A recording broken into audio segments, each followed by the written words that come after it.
Development of questionnaire is a critical stage in any type of social research process. A good questionnaire should help the researcher to achieve his objectives in good quality. A questionnaire is a most popular and widely used tool for collecting the primary data. It suits to any type of research paradigm. In today's marketing research activities, the questionnaire has become an indispensable tool. It is not only used in marketing field but also in all type of social research projects. What is a questionnaire? A questionnaire is a research instrument consisting of series of questions for the purpose of gathering information from respondents. It is a set of standardized questions for gathering the same information from a group of individuals. And it is one of the most cost-effective methods for collecting data from the population. The questionnaire is the main instrument for collecting data in survey research also. Let us check the history of questionnaire. Sir Francis Galton, an intelligent genius, introduced the use of questionnaires in surveys for collecting data on human communities.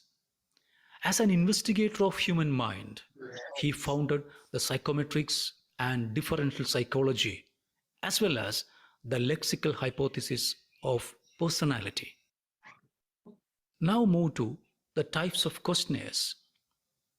This is very important in the path of your research process.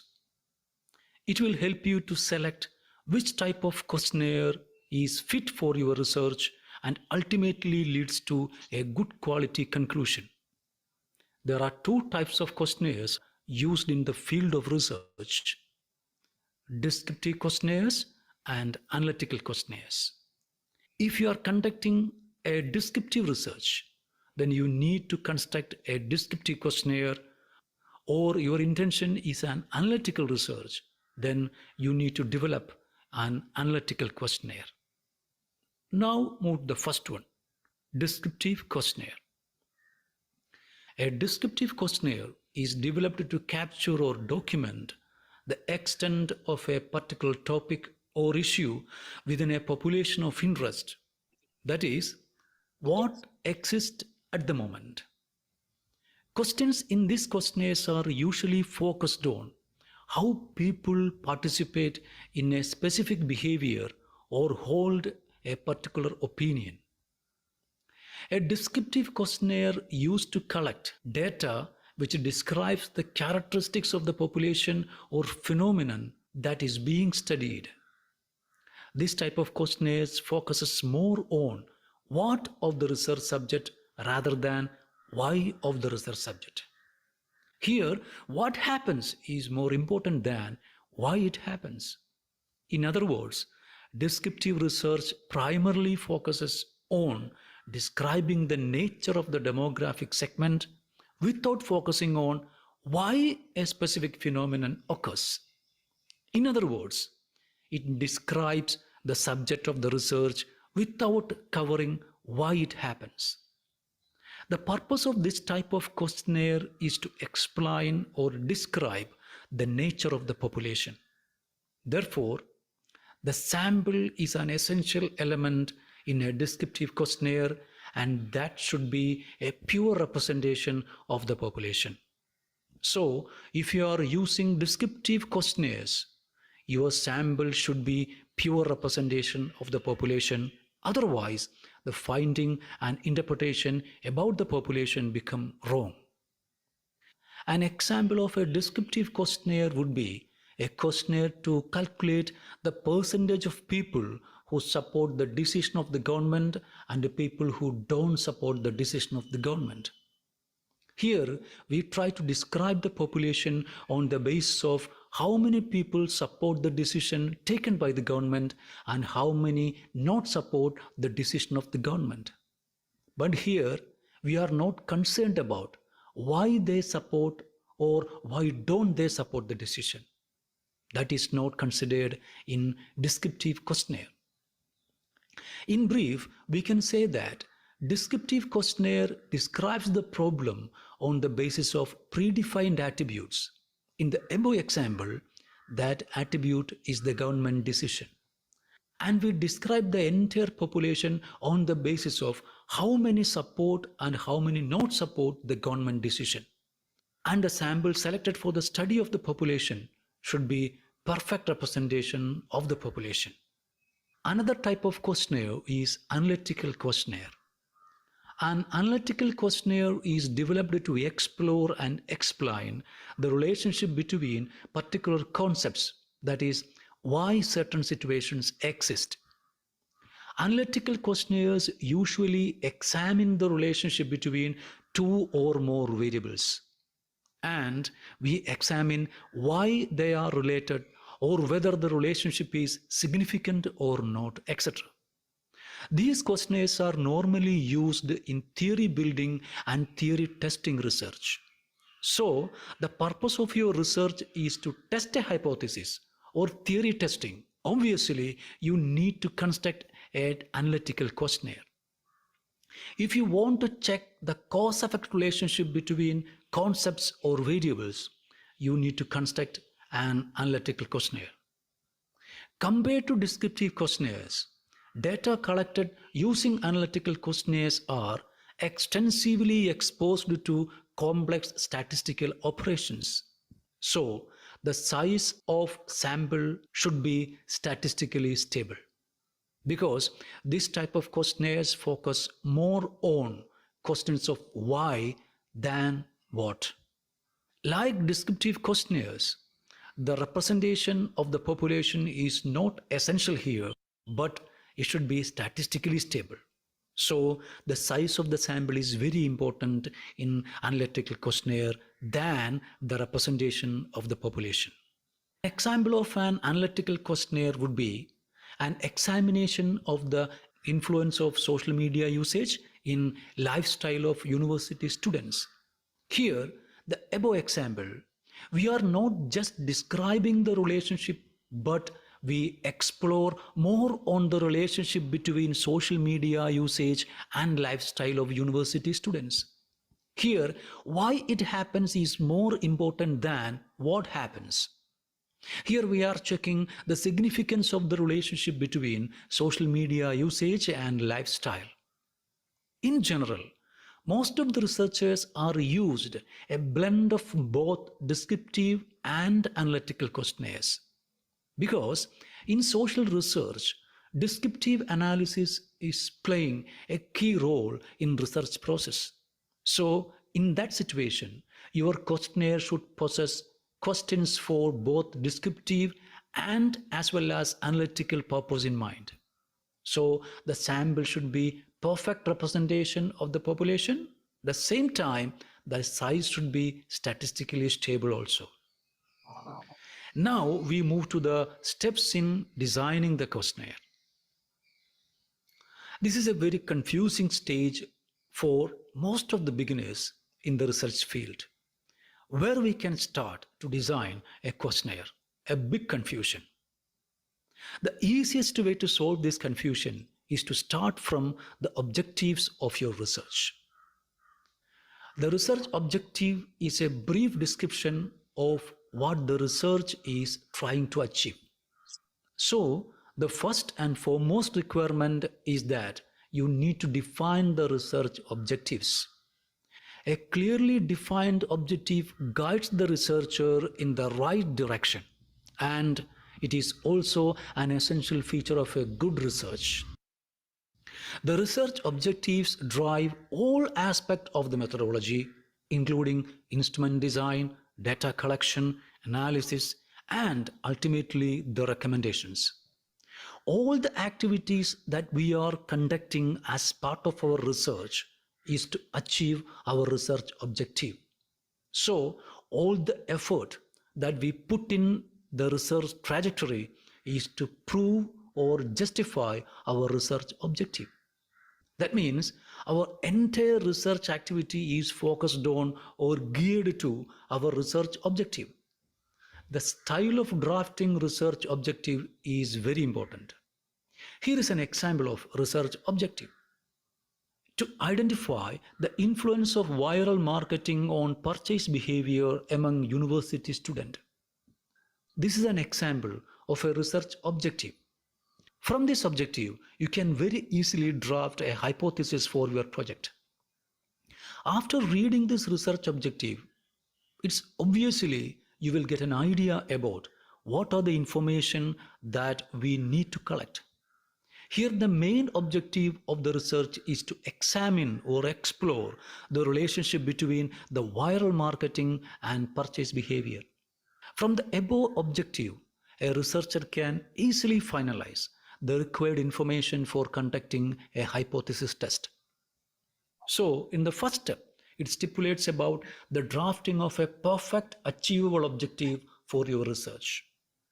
Now, we move to the second step, that is the types of information. In this step, we need to finalize which type of information we wish to collect. Different disciplines will have different focuses. In case of the above objective example, that is the influence of viral marketing on the purchase behavior, you can approach the objective in different dimensions. For example, in a psychological perspective, the type of data you need to conduct the study is entirely different from that of a marketing perspective. So, what type of information that we need for our research profoundly depends on which discipline we are going to work on. That means two different disciplines conducting a research on a common objective need different types of information.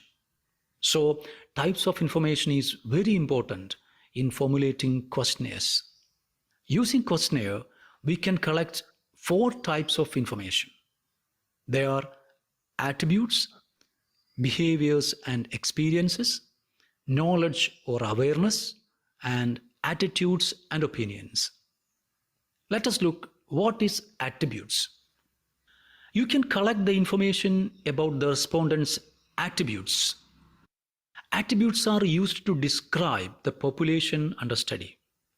For example, gender, age, geographical location, marital status, etc. Attributes help us to divide or categorize the entire sample into different groups. Attributes are the characteristics of population. We can describe the population based on their attributes. In other way, we can say attributes are the property of the population. So in descriptive analysis, these attributes plays an important role in research because in descriptive research, we are describing the nature of the population based on some predefined criteria. All demographic information related to the participants are considered as attributes. Demographic information is categorical in nature. Age is a category, gender is a category, marital status is a category, like that. If you are preparing a questionnaire for collecting these demographic data, avoid unnecessary attributes of demographic questions from your questionnaire if that attribute is not a part of your study. The second type of information is behavior and experiences. In some situations, researchers need to collect information regarding the participants' behavior and experience.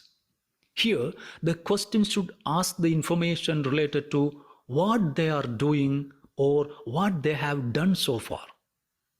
What they are doing is their behavior, and what they have already done is their experience. This may be different from participant to participant. Employees working in an organization in the same department have different experiences even if they have doing the same job. In social research domain, these type of information are fundamental. Most of the organizations are using this information for making crucial decisions. Based on the nature of behavior and experience of the customers, organizations are planning their marketing strategies and take other key decisions.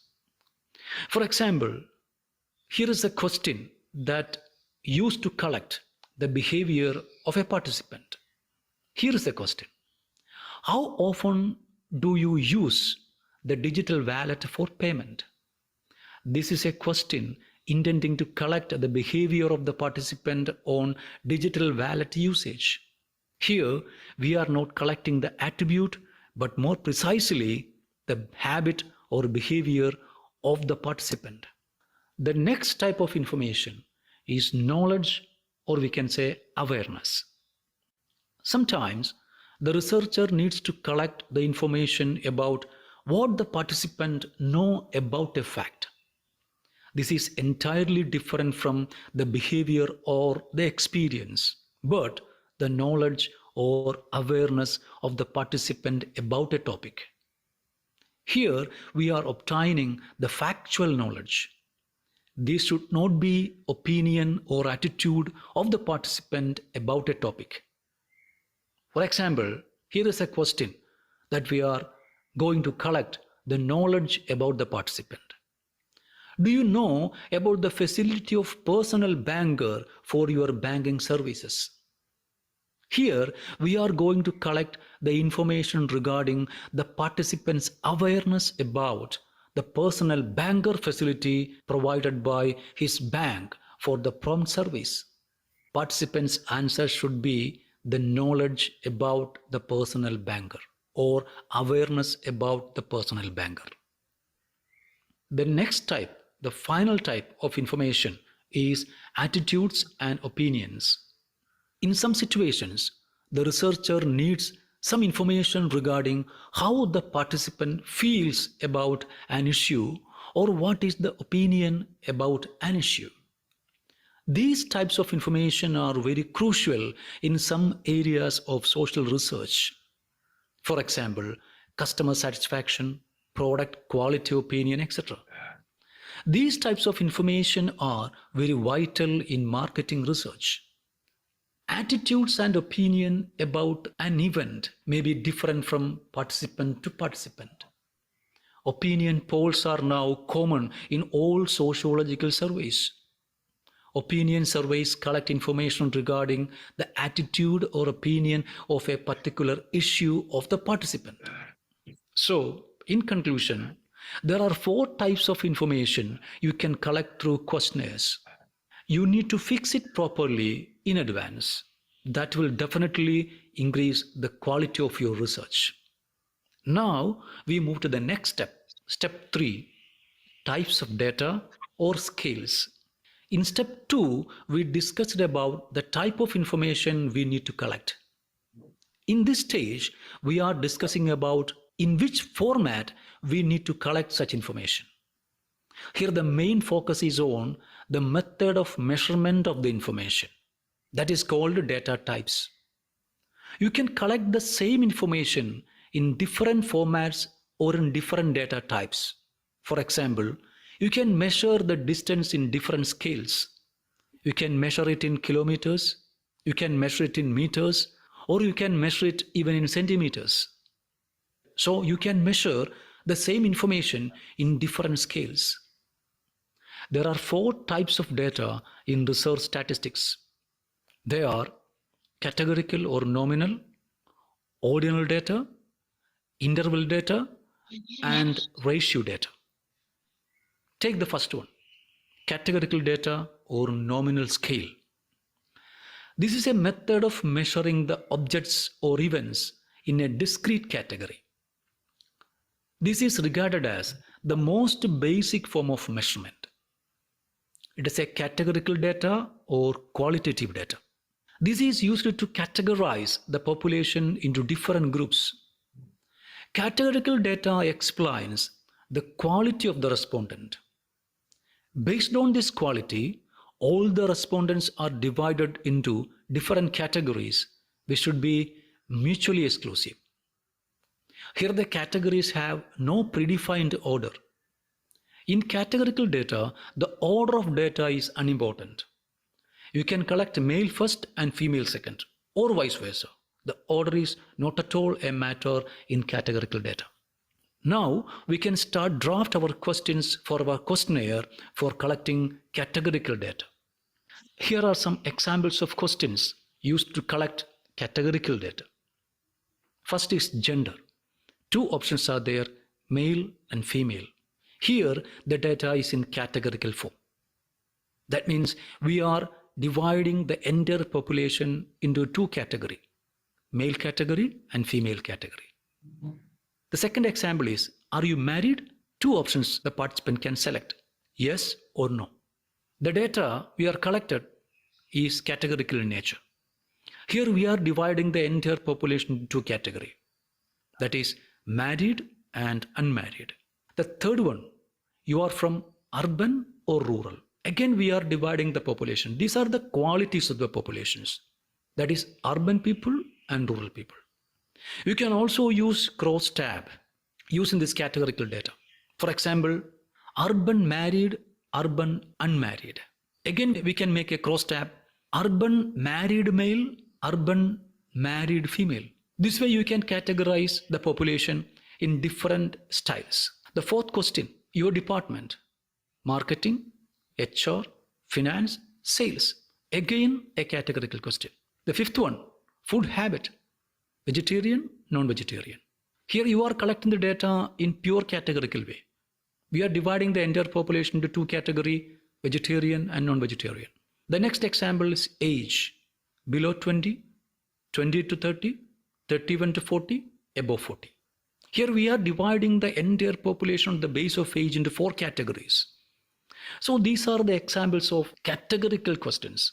Now we move to the second type of data, that is ordinal data or ordinal scale. The ordinal scale is the next level of data measurement scale. Here we measure according to the rank order of the data without considering the degree of difference between the data. Here the ordinal is indication of an order. That means order of data.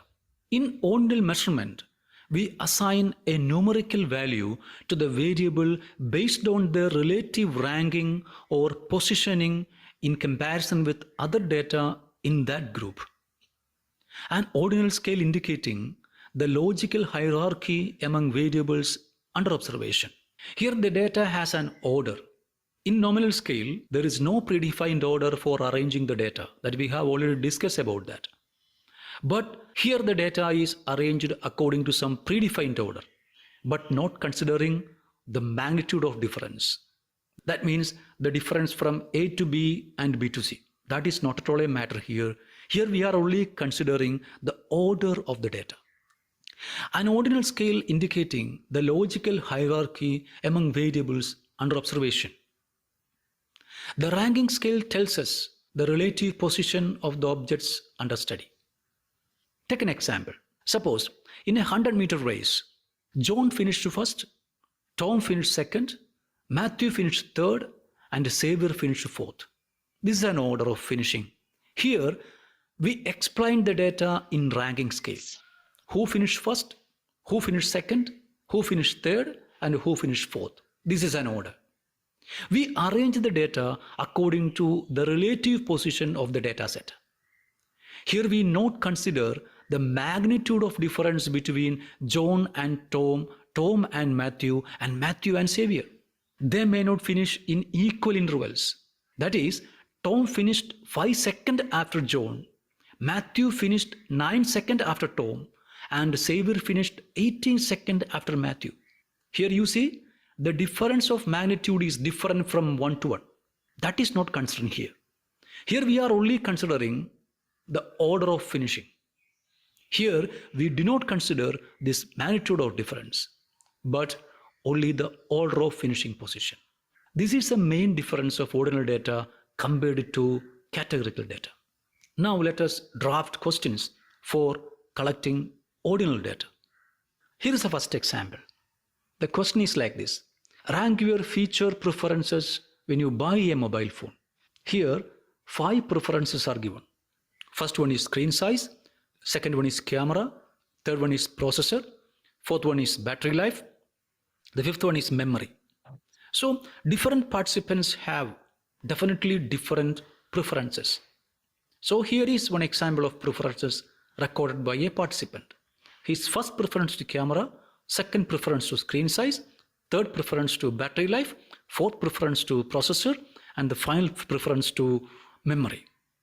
Here we are arranging the preference in an order. The magnitude of difference that we are not considering here, but only the order. The second example, here is the question. Rank the following mobile brands in order of your preference. Here we have already given 5 brands: Apple, Samsung, LG, Huawei and OnePlus. So someone who planned to buy a mobile phone, what is his brand preference for buying a mobile phone? This is the respondent of a participant. His first preference to Samsung, second preference to Apple, third to OnePlus, and fourth to Huawei, and fifth to LG. So this is a preference. This is a question model of collecting ordinal data. Like this way, you can prepare questions for your questionnaire for collecting ordinal data. Now we move to next type of data, that is interval data, or you can say interval scale. It is the next higher level of measurement. It overcomes the limitation of ordinal scale measurement. What is the limitation of ordinal scale? In the ordinal scale, the magnitude of difference is unimportant. But here, on an interval scale, the magnitude of difference is important. In the interval scale, the difference between the two variables have a meaningful interpretation. But in ordinal scale, the difference have no meaning. In the interval scale, the difference between variables is equal distance. The distance between any two adjacent attributes is called the interval, and intervals are always equal. Just take the example of ordinal scale. 4 people finished differently. The difference may be 4 seconds, 5 seconds, 18 seconds. But here in interval scale, these difference should be equal. It is a combination of nominal and ordinal scale because it holds all the qualities of other two scales. Interval scales are quantitative in nature, the other two scales are qualitative in nature. Now let us draft the questions for interval data. Here is an example of a question for collecting interval data. How important is price to you while buying a mobile phone? Here we have 5 scales: most important, important, neutral, unimportant, least important. One can select any one of them. This is an interval scale question because most important and important, the degree of difference between these two is equal or same as the difference between important and neutral. The magnitude of difference between important and neutral is equal to the magnitude of difference between neutral and unimportant. The second question. The employees of our organization are very friendly. This is a statement. And we give 5 options to answer to the participant. Strongly agree, neutral, disagree, strongly disagree. One can opt his opinion. The next question. How likely is it that you would recommend our product to your friends and colleagues? Here, the answer is displayed in different way. 1 to 10 scale. Someone can opt any one of them. 1, 2, 3, up to 10. The least is not at all likely. The higher is extremely likely. Someone opt 6. It is above average. Someone opt 5. It is below average. So these are some examples of data that you can collect using interval scale, and this is very important scale in almost all research processes. The next is ratio scale or ratio data. Ratio scale is purely quantitative in nature. Among the 4 levels of measurement, ratio scale is the most precise one.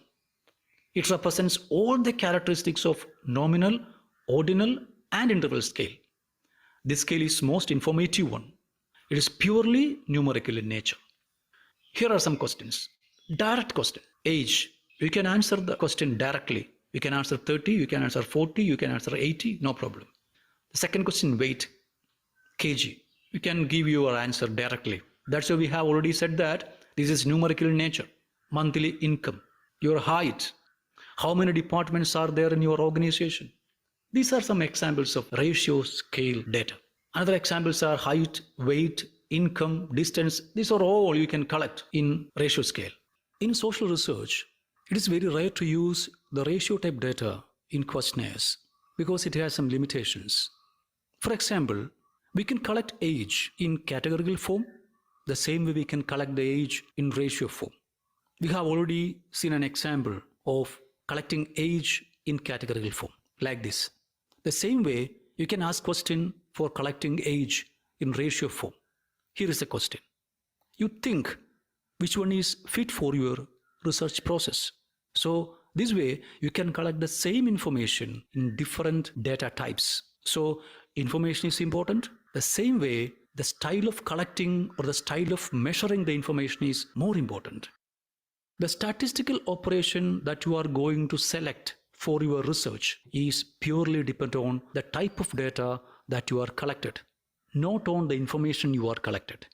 This table explains the different types of statistical operations we can apply on different types of data. The first one is frequency distribution. The frequency distribution we can apply in all type of data, whether it is nominal, ordinal, interval, ratio, no problem. We can apply frequency distribution in all type of data. Next is mode. It's a method of measuring central tendency. You can apply mode to all type of data, same as frequency distribution. The next method of measuring central tendency is median. You can't apply median to nominal data. You can apply median only to ordinal, interval, and ratio. So if you're collecting nominal data and you try to apply median, it is not possible. That's why I say the statistical operation is based on the data that you are collected. The next is mean. Mean can only apply to interval and ratio data. Try to collect the data on interval scale or ratio scale.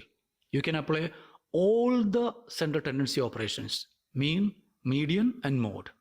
The next is calculation of difference, only applicable to interval and ratio data.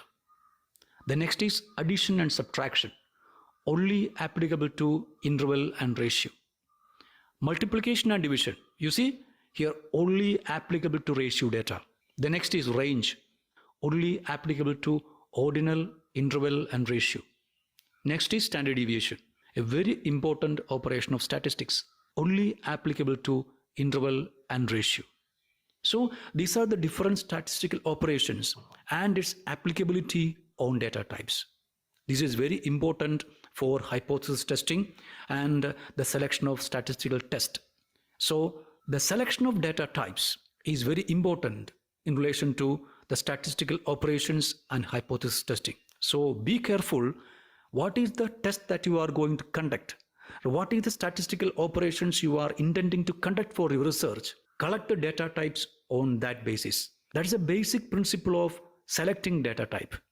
Data type is closely related to, or all the data types is highly exposed to statistical operations. So selection of data type is basically depend on what operation or what statistical operation you are going to conduct for your research. So this is all about the questionnaire development and questionnaire design. So you need to keep it in mind all the factors, the types of questionnaires, the type of information that you are going to collect, and which method that you are going to collect this information. That is about data type and the statistical operations you can work on in different data types. So I hope this will be helpful for you. I have already given some informative links in my description section below. Please go through that links. Definitely it will be helpful for you. If you enjoy this video, please share this video to your friends and colleagues, and please subscribe my channel and like this video. Definitely it is a great encouragement for me for making more stuff for you. Thank you. See you on next video. All right. Thank you. Joseph, I think that's it. Yes. Over to you. Thank you very much, Bernard. Before you even give the mic to me, what do you make of this video, Bernard?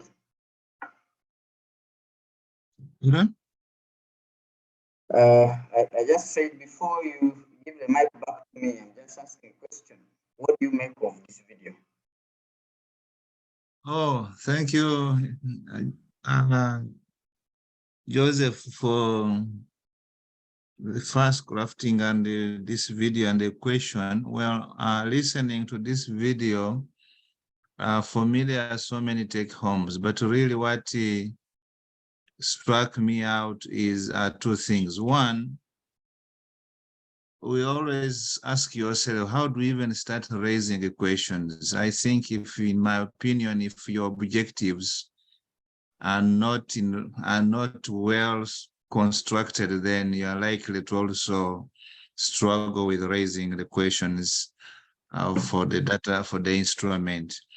But two is the difference between a questionnaire which gathers information on the what question versus an instrument which gathers data on the why. And that distinction is what I've really taken home from this video.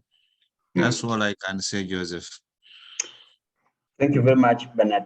Bernard, I have learned over time that because Bernard's work is in the same area where I'm also doing my work, and possibly Bernard has completed successfully and he has graduated.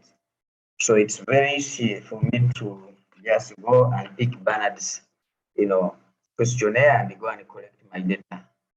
And it's a tendency that is happening. The issue here is, do you even know what Bernard was doing? Do you even understand the kind of data that was interested in? And so for me, I think this was very important, just like you have said. But I just want to, our time is fast spent because we had issues with our technology setup, but all the same, I want to thank you very much for, being patient with us. But we have just 4 minutes. 4 minutes. If you think you have something that you really want to share with us in this remaining few minutes, you're really free to do that. But I have a question here. Let me see. Is it a question? Okay, I think it's not. Rather say sometimes statistical data are used as ordinal data and sometimes as interval data. I'm always confused in this matter. Okay. And then this is also saying that I'm also rather confusion and okay. Good morning. I request that this video be shared with us. Thank you. I'll try to load this. I'll try to load it on the tab so that you'll be able to download. And if it doesn't work out, I'll try to look for the link. And but I think the best is to upload it here so that you're able to download it.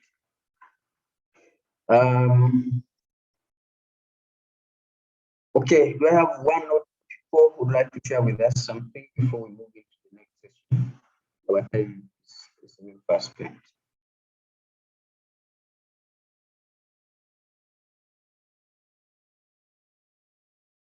Okay, I'm looking through my chat. Let me hope that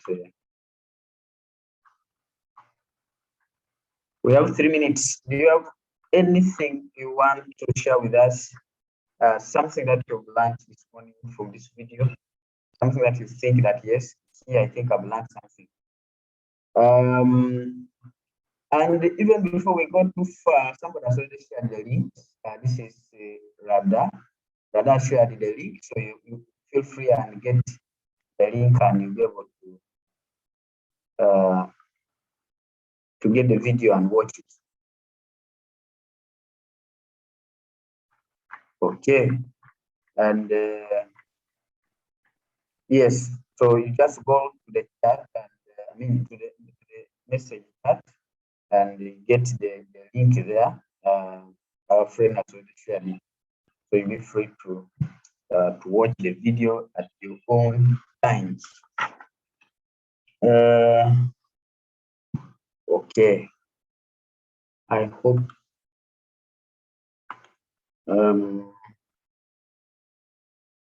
Okay, and Bernard has also uploaded the video itself. So there is a a video itself, and then there is also a link. So either of them can work for you.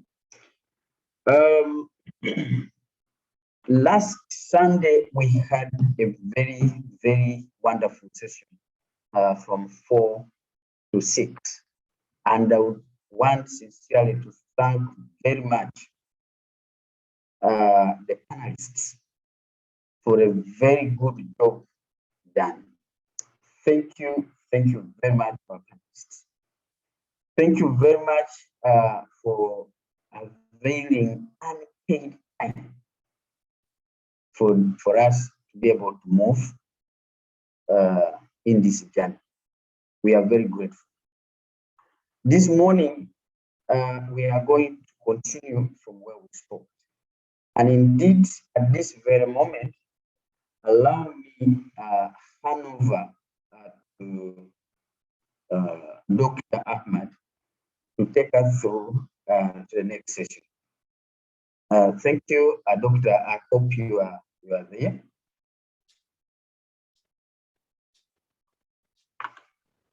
Okay.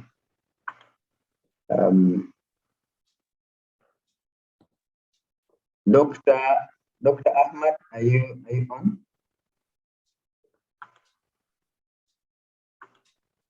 Joseph, am I clear? Not very clear. Your voice is a bit low. Okay, let me try to, okay. But you're okay now. I think we can hear you now. Hello? Yes, we can get you well now. Okay, fine. Good morning, ladies and gentlemen. Allow me appreciate and welcome you to this Sunday's session.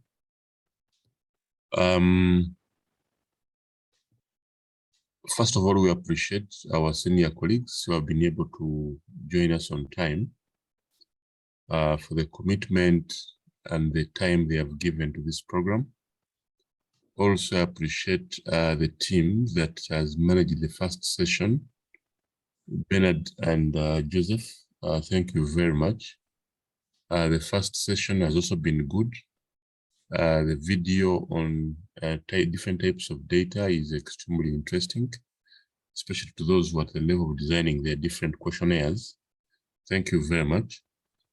Today's discussion is largely a continuation of previous discussion. We had a few questions that we had left, and those are the questions that we are going to deal with today. Now, before maybe we start, for the new members, possibly we may have a few new members who may not be able to know exactly the main objective of this platform. The platform is largely to support all PhD students elsewhere, wherever they are, not only in the universities locally here, but a number of scholars on this platform are willing to share their knowledge, and also colleagues, students who share knowledge with the other to support one another in terms of progressing on the PhD journey. And most importantly, we appreciate all the students who have been able to support the platform from different universities around. We appreciate your commitment, we appreciate your time, we appreciate your existence on the platform. And but again, most importantly, those outside the country, many students are listening in from Nairobi, from South Africa, from Zimbabwe, from Egypt, from Nigeria, from Ghana, and many from Asian-based countries, and they do a great job. We appreciate you, and we thank you very much for that. Our scholars also who will make a contribution from different parts of the world, we appreciate you, and we pray to the Almighty that the platform can continue in supporting all our efforts as we move on. All right.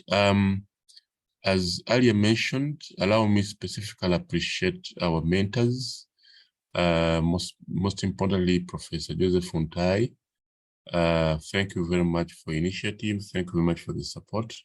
Senior mentors and senior researchers, senior colleagues, Professor Rola, Dr. Msenze, Dr. Gorit Cheyune, You have been here for a while. For the last 3-4 years, sorry, 2 to 3 years, you've been able to, keep the pace, and you've been able to support. Thank you very much. Dr. Hassan Bashir, Professor Kagari, Dr. Michael Okoche, Professor Okoche now. Thank you very much, Professor Okoche. We have been moderating with Professor Okoche for a while now, these sessions, and he is very committed. I trust he's very, very committed man on this. Dr. Nkurunziza and many others who are yet to join the platform. So allow me in today's sessions, really say that we are going to use the same model we used last week. It's a panel discussions. We had a few questions that were left, and these are the same questions we are handling today. So those questions that were left, we are still in the same area of conceptualization, and all of the questions that were left are in the same area. You can ask a question that is within the same line. Don't go to questions maybe beyond the methodology, discussion, among others. The focus is on those questions in that section of conceptualization, maybe chapter 1 and 2, or literature review, models, among others. And then maybe if time allows, next time, if we can plan another session of a Q&A in the other sections. So allow me to really begin with the panel, introduce the panelists. All of us will know our own. Professor Rola Orobia is the team leader this night. Professor Rola this morning, I think she's part of us. She has been here, whether she's going to talk or not. This is a routine. Professor, thank you very much. Professor Rola is a Deputy Dean at the Faculty of Graduate and Research Studies at Makerere University Business School. Professor, thank you very much for being with us this morning.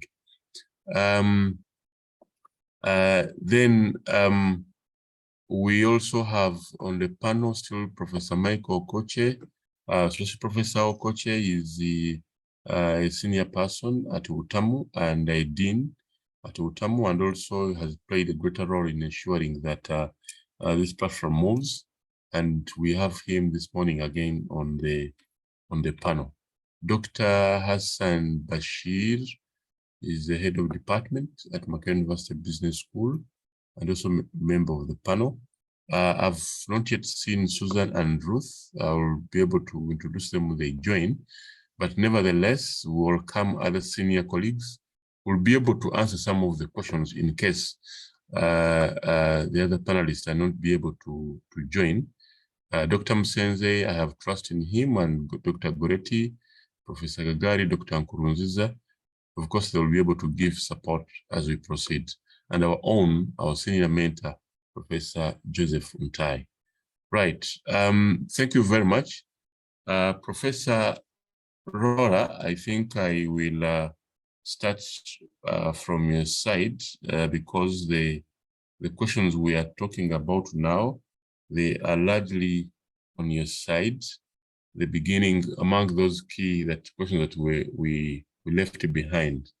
And Professor, the first question that actually we want to begin with this morning is on the issue of the background. There is a question on what are the core areas in writing the background of research. How long should it be? Maybe that was the question, but I've seen here, Professor, maybe I can order something to make the question more clear. I have seen on this same platform, different universities looking at questions that in actual sense are questions that, looking at writing the background in form of sections, they put chapters among others. Others look at the background without different sections. Others begin with contextual issues. Others begin with the dependent variable. Anyway, the question is, what should not be left out in the background and what would be a good flow in writing research background? Thank you, and you're welcome, Professor Rola. Thank you, Ahmed. Good morning, members. Ahmed, am I loud and Professor, clear? you are clear. I'd like to thank the organizers of this forum. Most importantly, our senior mentor, Professor Ntai. And I'd like to thank everyone who has logged in this morning. It gives us, that courage to carry on. Background to the study. This is always an issue. I find it always an issue when I'm reviewing, when I'm supervising research. What is the background to the study? What are the core areas or aspects that have to be highlighted in the background to the study? Now, like Ahmed said, the issue of formatting varies from university to university. Different universities have different formats. Like it was mentioned, some universities would want you to sectionalize the background to the study in form of historical background, contextual background, conceptual background, and so forth. While for other universities, you just have to embed everything in there without separating in, the write-up in different section heads. That said, what is the background to the study? The meaning comes from the name itself, a background. You're giving a background, a background. So I would say a background to the study is an overview of the research study, and it explains why you and I, as researchers, are conducting the study. So it describes the history, a background, something that has happened before. Okay? If I asked you what is your background, you tell me, your origins and all that. So you build a story from somewhere. It describes the history and nature of a well-defined research problem with reference to the existing literature. Okay? So, in other words, it's intended to place the research problem in a proper context. You're giving it, where you're coming from, what is the issue. I'd like to say it right now that a background to the study does not replace the literature review section of a research paper. It does not replace the literature review. There's a difference. Excuse me. I'm just coming out of that period of cough and flu, but I am fine. Now, when you're writing background to the study, some of the questions that you need to think about: what is your research about? What is your topic? What is your title? What is your research about? What is your research problem? Who is involved? Is it the small business owners? Is it financial institutions? Who is involved?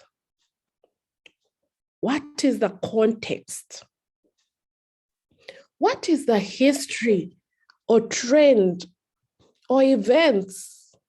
Because we're talking about a background, and we're saying that you're providing a historical perspective, where this thing has come from and where it has reached currently. You're talking about financial crisis. How did it start? How did it start? Where did it start? And where is it now? You're talking about financial performance. Yes. What was it before? What was it then? And where is it now? What's the trend? Then you also have to ask yourself, how much is already known about the problem? How much is already, what have others done in this area? In the area of your study, what has been done? How was it done? What is left to be done, or what is still not clear? What is missing from the current knowledge? What are the gaps? Yeah. What new insights will your research contribute? Why is this research even worth carrying out? So these are some of the questions you must, seek to address as you write, as you think about your background to the study. What is your research about? What is the research problem? Who is involved? What is the trend? What is the magnitude? Why should we care? How much is already known? What is missing? What new thing are you bringing on board? These are some of the things that you need to think about, okay? So I would say the core things, some of the core things you need to think about are the trends. Provide an overview of the trends around your research area. The rationale, the so what, why should we care? The claims, explanations for the research problem. This comes from a review of literature. What have others done? The research gap. Those are the issues. So friends, what am I trying to say here? What I'm trying to say here is, when you are thinking about what to include in your background to the study, it's like a funnel. A funnel, wide up there, then it keeps on narrowing to the tip there. So you start with a wider or a global perspective of the issue that is being investigated, keep on narrowing it down, narrowing it down, narrowing it down until that particular item that you want to focus on. It's important that as one reads through your background to the study, one is able to quickly look at, quickly see the trend, the changes, the events, what has occurred over a period of time, the magnitude of the issue that you are investigating, that you'd want to investigate, what has already been done, what are the gaps, and where are you going to make a contribution. The point of departure must come out very, very clearly. Okay. And then all this that we're talking about should be arranged in a chronological order. There must be a chronological flow of thoughts. And even as you're writing, your writing should be in such a way that it is engaging. Someone would want to read and, learn what is next, what is next. Your paragraphs should not be disjointed. Everything should, be in that chronological flow and, engaging and interesting. Write about something that is topical. That is very important. So you start from the global perspective, keep on narrowing until you reach the particular point that you want to put across, okay? How many pages or how long should it be? How long should the background of the study be? would right away say that it depends on the, the formats are provided and it varies from university to university. For a proposal, one can say 5 pages, 2 pages, 2.5 pages. Another university will say strictly 2 pages for a proposal. Then for a report, you expound, goes to 5. I don't want to, put what should I say, a standard to that. That one I would request my senior to help me on that. But I want us to focus on the core things, core aspects that should come out clearly in the background. Moderator, at this point, I would like to hand over to you. Maybe we get some more highlights from colleagues on the panel or on the call. Over to you. Thank you very much. Thank you very much, Professor Rolla, for your input on the issue of the background. I don't know whether there is any question related to the background, but that could either come into the chat as earlier mentioned, and possibly hands can come in later. At this point, I would prefer not to organize the flow of discussion, that we have questions put in the chat, and then possibly those who want to make contributions who are not senior colleagues, who are not the senior colleagues, they possibly could come in later. If there's a question on the background, you can proceed. Then we need to move to our second question. And Professor Rolla Steele, I would like to invite you back almost in the same area. Question in the background will come in case there is one, we shall look at it. Last week, something was not tackled on research questions. We discussed we talked about hypotheses, but somebody said we did not talk about the research questions.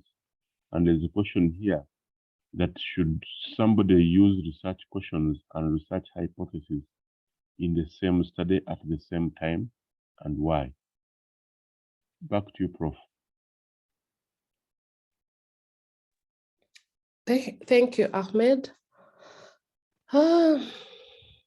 First of all, we need to understand, we need to distinguish a research question from a research hypothesis. There's the general question, there's the general research question, which also some books refer to as the purpose of the study, out of which now the specific research questions are crafted. But I want to emphasize here that it depends on the study. Let me maybe start by giving a main distinction between the two. A research question, from the name itself, it's a question. It means that it's inquisitive in nature. It's a question. So it's a question the study sets out to answer. A research question basically is that the study seeks to answer. You want to provide answers. You're inquisitive, you're curious, yeah? And also it can be that there is little known about it, okay? So you want to go and get answers. What about a research hypothesis? While a research question is inquisitive in nature, a hypothesis is predictive in nature. So you can see from that too, just from that definition, the definition will tell you which direction to take in your study.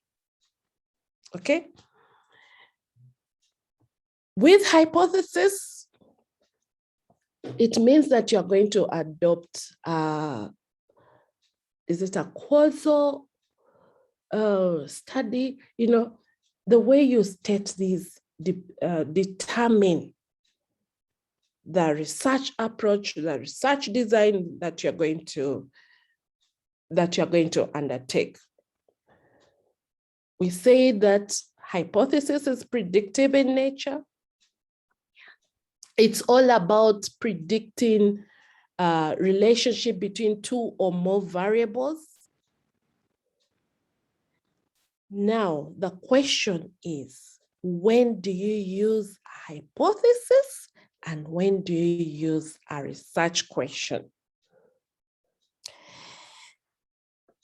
A research question can be used where there's little information available about the phenomena being studied, and it's best suited in exploratory research. However, it can also be used in quantitative research as well. Now, when you look at the hypothesis, remember, the hypothesis is predictive in nature, meaning the intention is to prove whether a particular relationship exists, whether a particular relationship exists.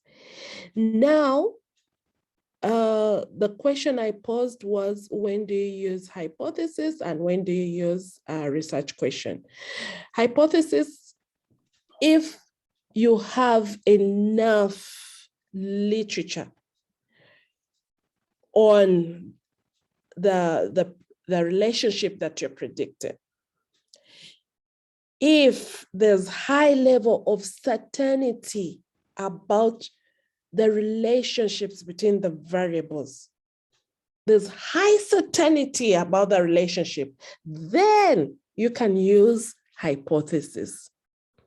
But if you don't have that high level of precision or high level of certainty about relationships, you're just guessing if it is there, then you're safer using research questions. This is what I'm saying. Now, when your intention is to get information on something that you have little information on, use research question. You cannot use hypothesis. I hope I'm not confusing people here. But anyway, you can distinguish the use of hypothesis and research question by definition. That is, hypothesis is used to predict relationships, and then research question is used to answer the set question. Yeah. Then another thing is that you can use hypothesis when there's a significant knowledge or previous research on the subject. There's wide information. A lot has been done. You want to go and prove a set theory or a model, then you use hypothesis. But if there's scanty information, then you use the research questions. Approach, research approach or methodology. Hypotheses are used mainly in experimental quantitative studies. And research questions are used in both quantitative and qualitative.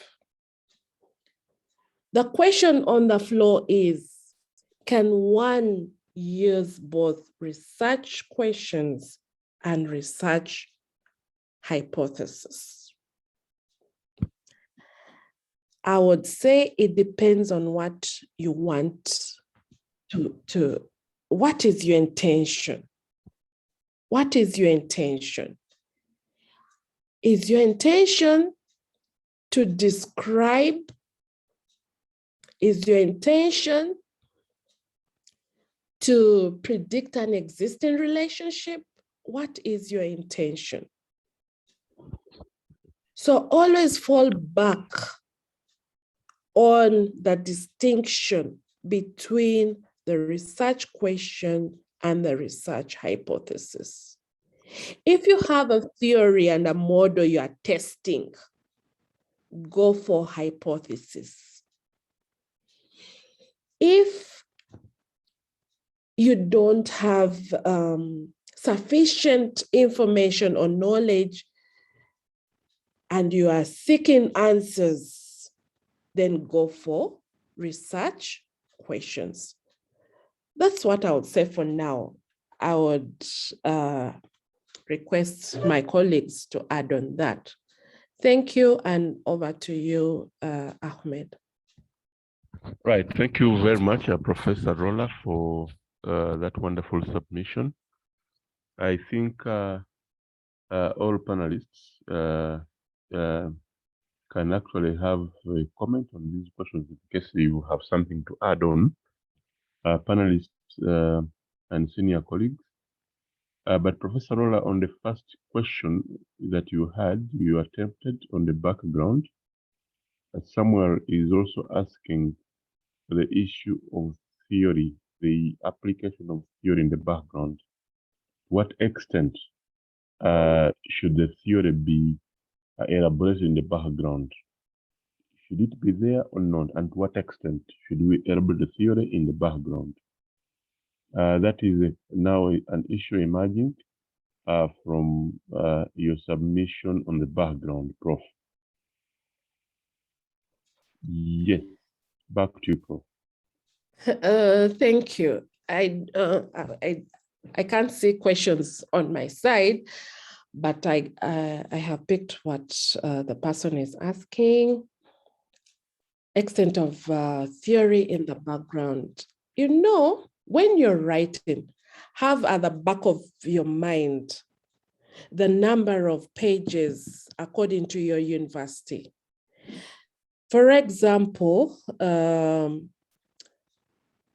university requirement may have it that you don't exceed 2 pages. If you don't, if that's the requirement, whatever you have to say must be said within the 2 pages. So have at the back of your mind the page limit. It's what will determine how far, how deep, how wide you go in your writing. So then also, how do you bring the theory out? You know, I said you're building a story, you're providing a background. What have others done? What are the trends out there, first of all? Yes, global perspective, keep narrowing it down until to the local context. Then, how have others investigated that phenomena? That's when now the theories come in. And when you're talking about your theory, you're basically providing the main arguments advanced by the theory and, bringing out how it may, address the issues that you're trying to investigate. Remember that in the background, you must provide some highlights on your concepts, and your background must be aligned to your conceptual framework if you have it. So if you have a conceptual framework that spells relationships between the variables that you are investigating or you're studying, that should be highlighted in your background. So as you're highlighting the relationships, you also factor in the theory. That is what I can say. How far, how deep do you write about theories in the background? It depends on the page limit. If there's no page limit, you would write everything that you know, so long as you're telling that story. But now here we are trying to be brief, concise, precise. Okay, so long as the main argument comes out very clearly, showing the direction, the concepts, and so forth of your study. That's what I can say. Maybe others can add to that. Thank you. All right. Thank you very much, Professor, for that submission. I think we have engaged you for a while. Thank you very much. And members, please submit your questions in the chat. Unless otherwise. I see Teresa's hand up. I would request Teresa to put the question in the chat for now. Then we can invite the questions from the members later. Unless otherwise, Professor, you advise me for Teresa. Teresa, No, Professor it's is okay. saying, It's okay. We go with what you have said. Teresa, your hand has been up for a while. Okay. Miss Bonarelli, please unmute. Yeah, I'm already there. Thank you very much, Prof. May God richly bless you and all the members in this group who are assisting us to become also where they are and even maybe better. God richly bless you. My question is on that background, you Prof. I'm looking at now, I'm a student. I'm talking from Kenya, from Eldoret University. I've now written on my topic and my background, the problem is actually the same. Say, I'm talking about the earnings quality. And I have got different dimensions or different ways that the issues around earnings quality can be solved. Now, when I'm working on the papers for publication, for example, and the problem is the same as it is, but I can have different papers to publish within that same issue. How am I going to make sure that this background is going to be different from all the different ways? For example, I have my IV as CEO power with maybe structure power, organizational power, expertise power, but the whole problem remains on earnings quality. So when I'm working on this paper for publication, I do make sure for each different paper, the background becomes different, yet actually the problem is the same. Thank you very much. Professor, you have had Teresa. I think you can respond.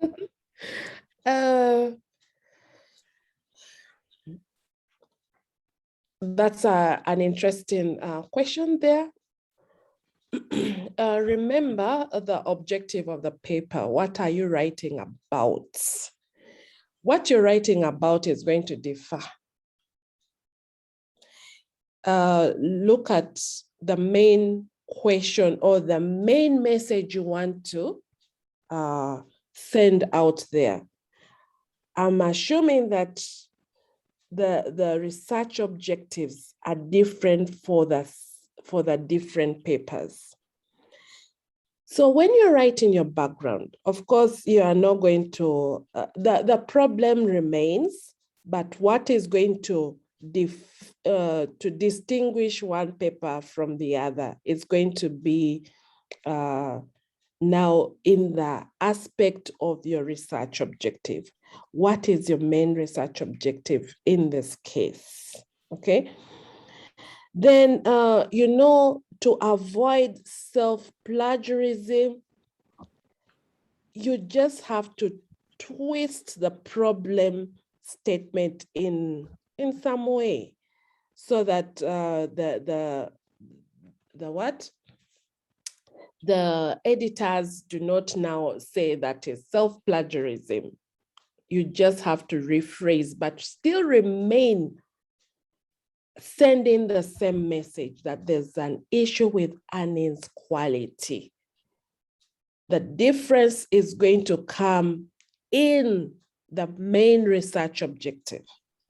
I don't know your research objectives, but I'm sure what you have in mind is that the different papers, let's say you're writing 3 papers, the 3 papers are addressing different objectives. That is what will distinguish your papers. So focus on bringing out the differences in the papers. That's what I can say for now. Thank you. Over to you, Ahmed. Thank you very much, Professor. Our next panelist would be Associate Professor Michael Koche, but his hand is already up. Professor Michael, start with your submission on the current debate before we go into the second and bring in another question. Yes, Professor Michael. Okay, thank you so much, Doctor. And I must thank Professor Laura for appropriately giving justice to the questions which are put forward to her. I wanted to supplement something. Most times when we write either dissertation or a thesis or a paper, the people who read your work know something about or have some ideas about something you are putting forward. And most times there is a tendency for them, either confusion to be there in the process.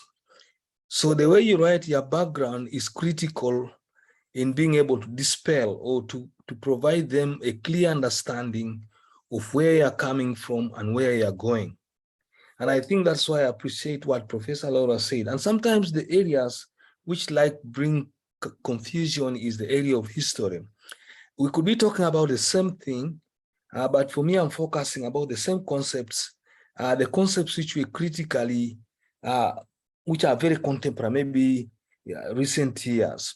So when you do a proper historical background, it helps somebody to appreciate that actually this perspective we are writing about has a long history. And then also sometimes in terms of theory and sometimes of concepts. And most times if you listen, the sessions you have had somebody presenting, you see those dynamics where some people are reasoning. So it's very important as a writer, especially of your maybe proposal or your dissertation, to be very clear, critically, giving a proper context, historically, conceptually, theoretically, and then contextually.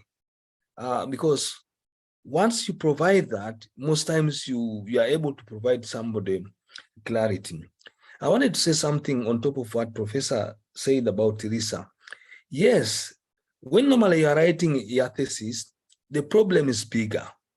But now the mere fact that the objectives are 3, and maybe you want to write a paper, the context of the problem significantly changes.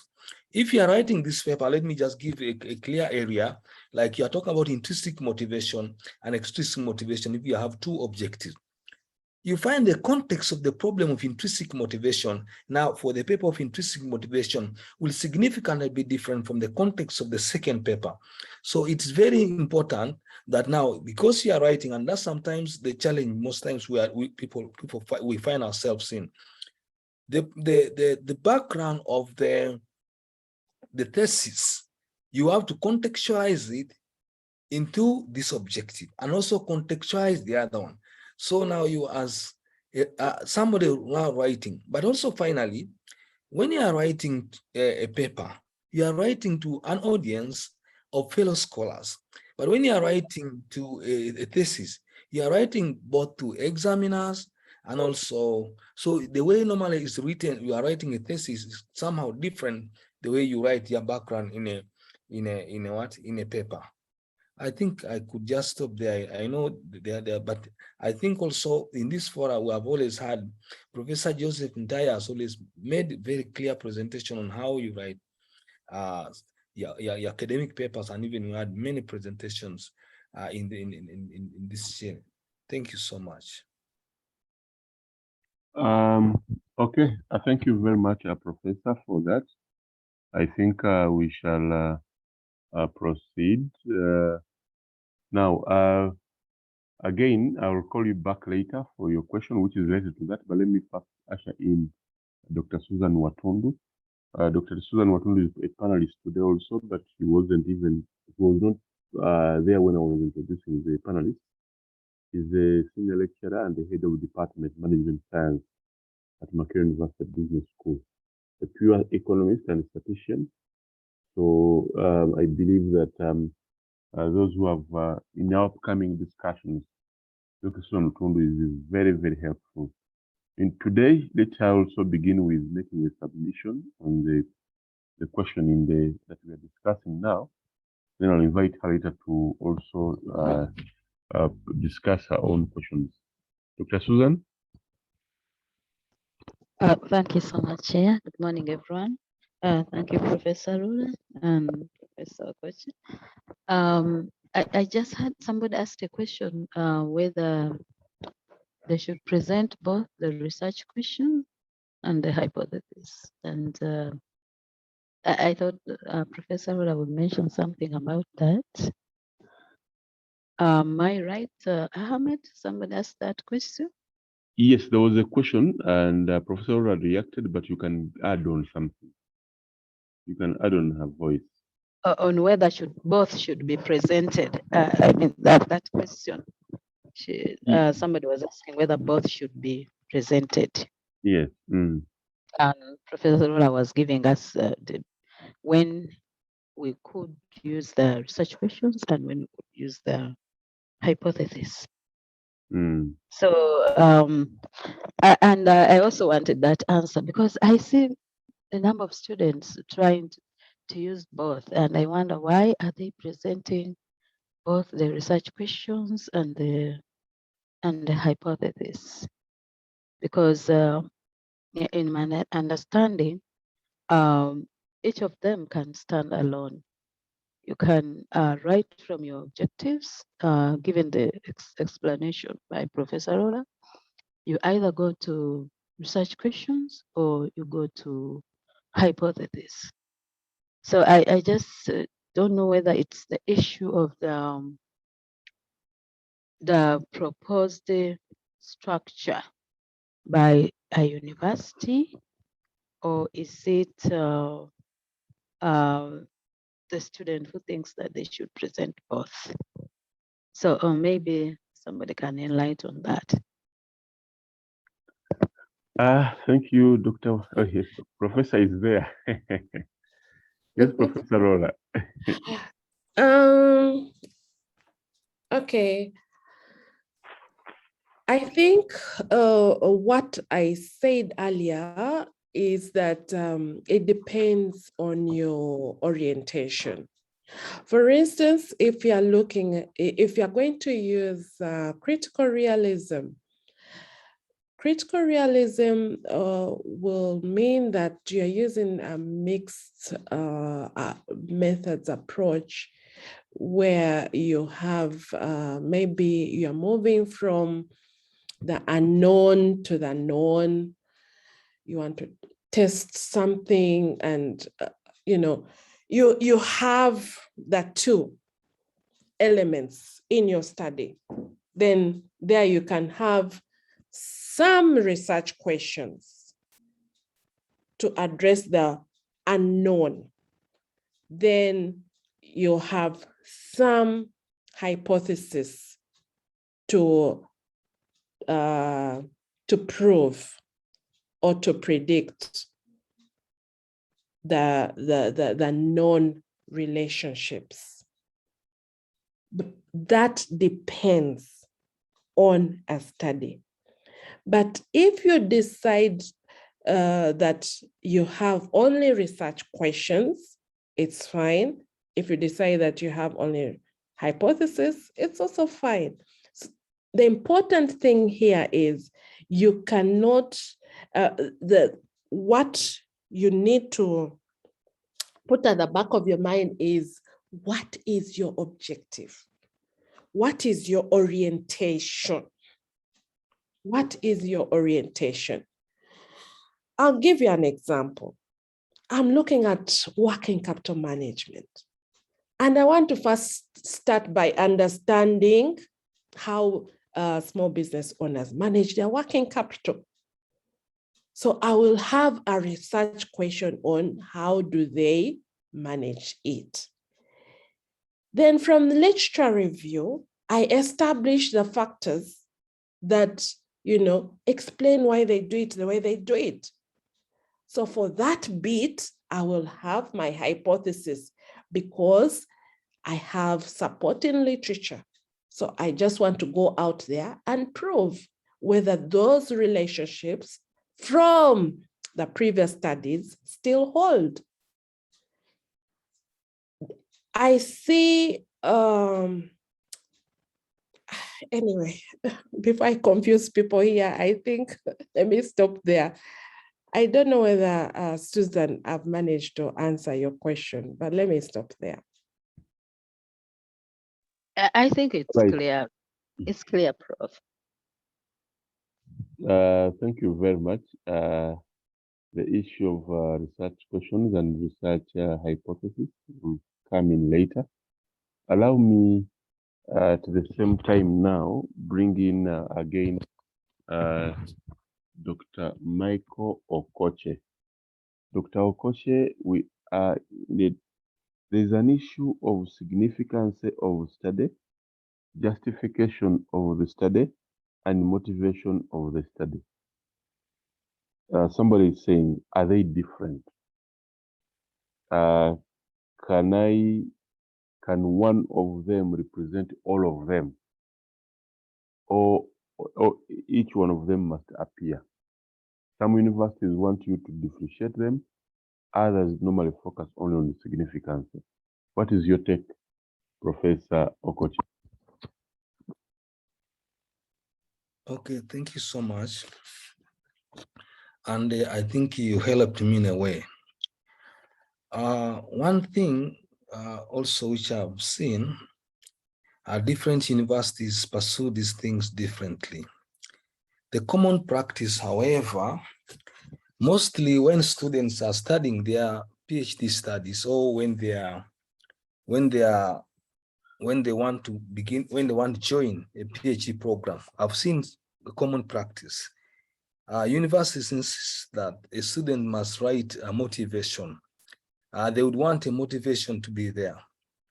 A motivation is basically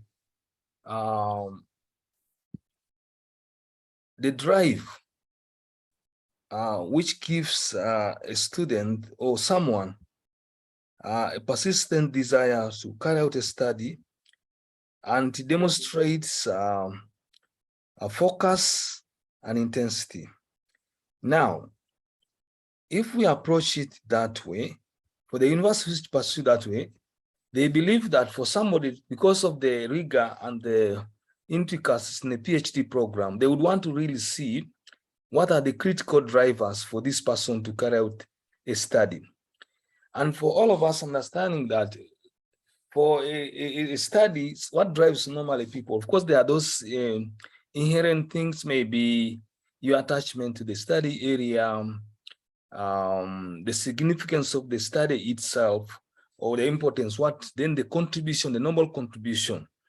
So if we for the university which pursue that way, a motivation would capture critical aspects of the significance of the study, and also will capture the critical aspect of a justification of the study.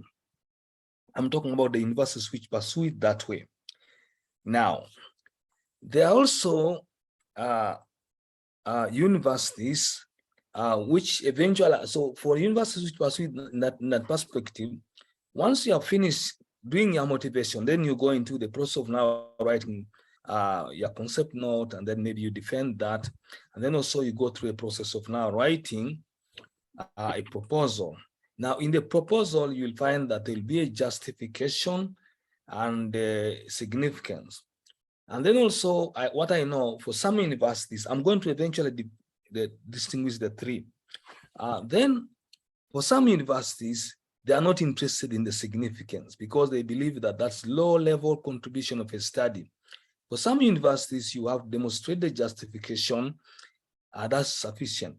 I also know of some universities which basically believe that if you have written a problem statement very well, you don't need to write a justification, because within the problem statement, there is a justification where you are trying to demonstrate.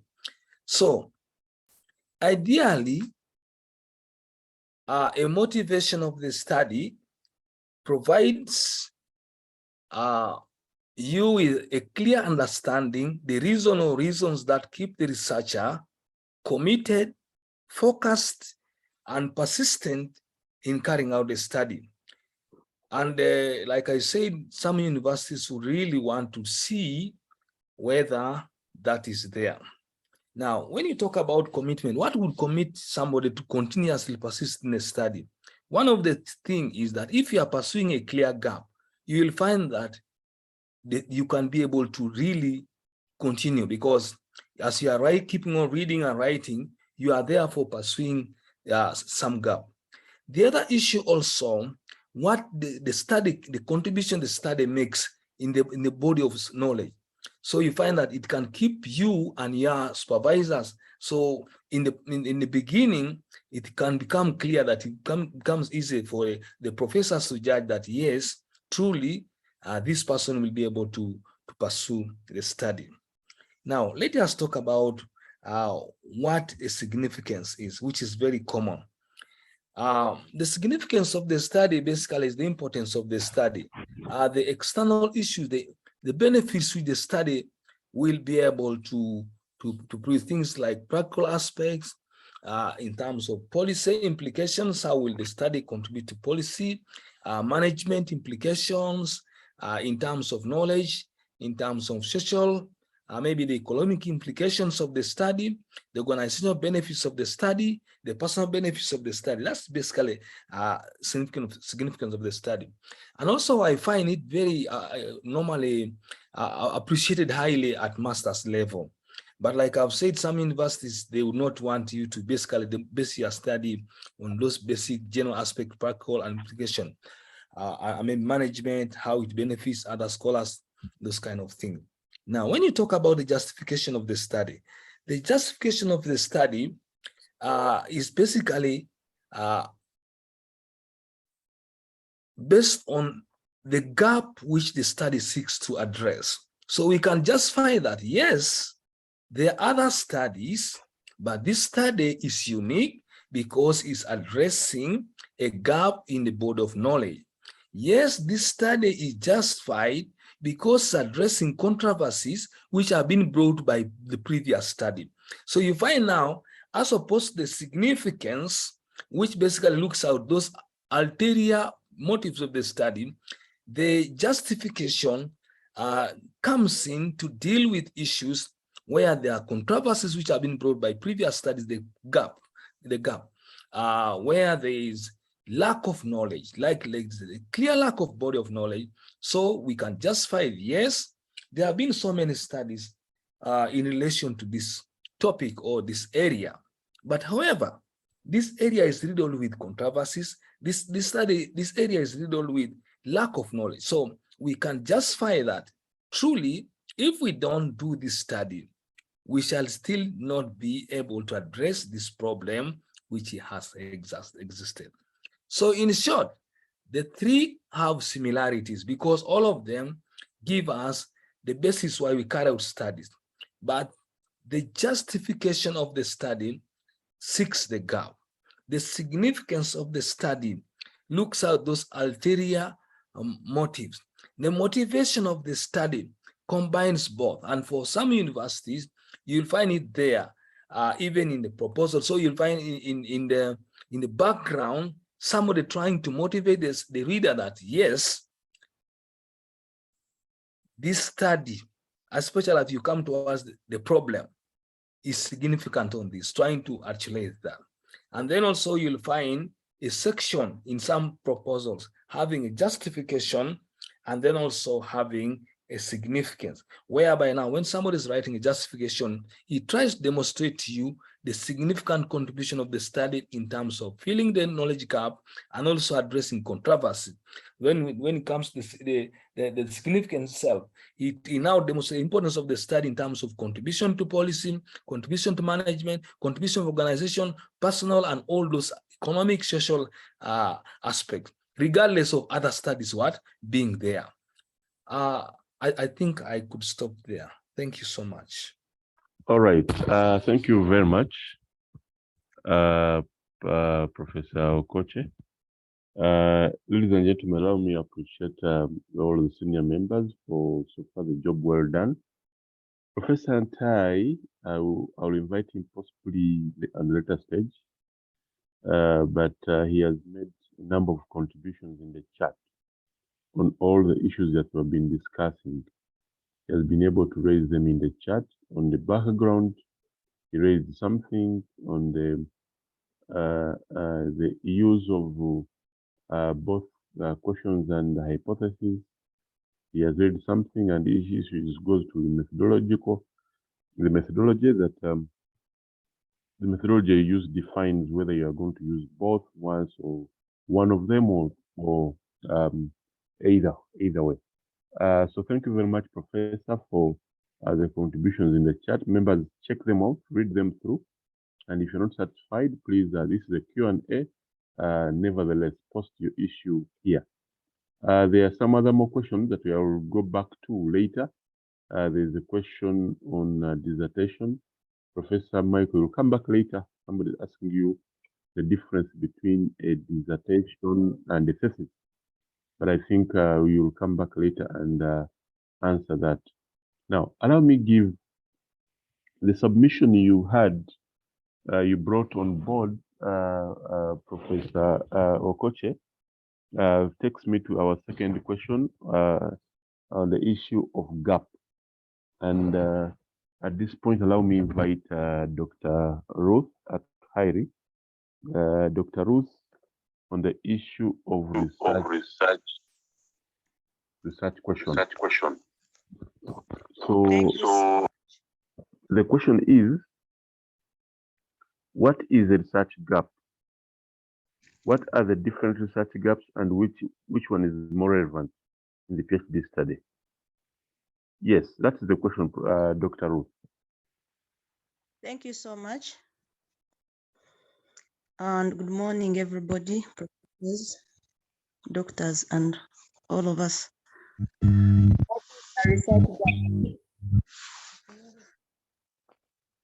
want to thank Professor Lola because as she was discussing, she was bringing in to provide my work.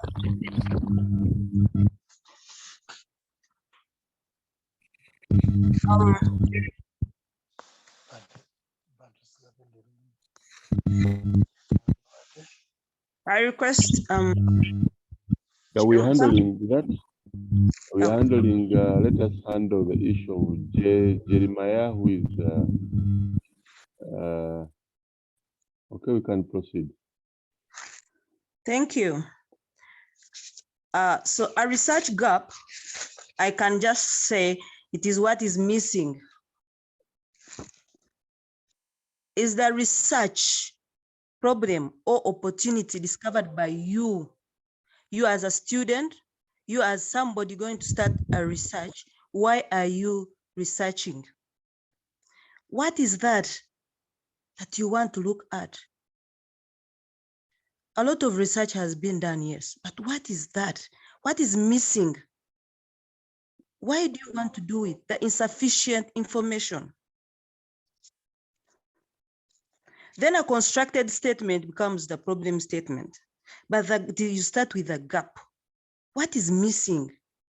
What is that you've discovered, you as a researcher, that you want to do? And there is a process of identifying the research gap. One, start with something that you are passionate about.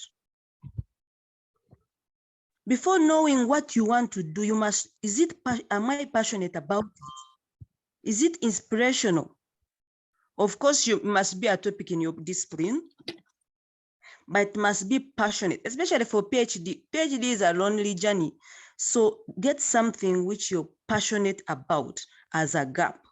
And what is missing in your area of study. 2, determine the mega trends or recent debates. I'll answer this using my own example. My research was in maternal health.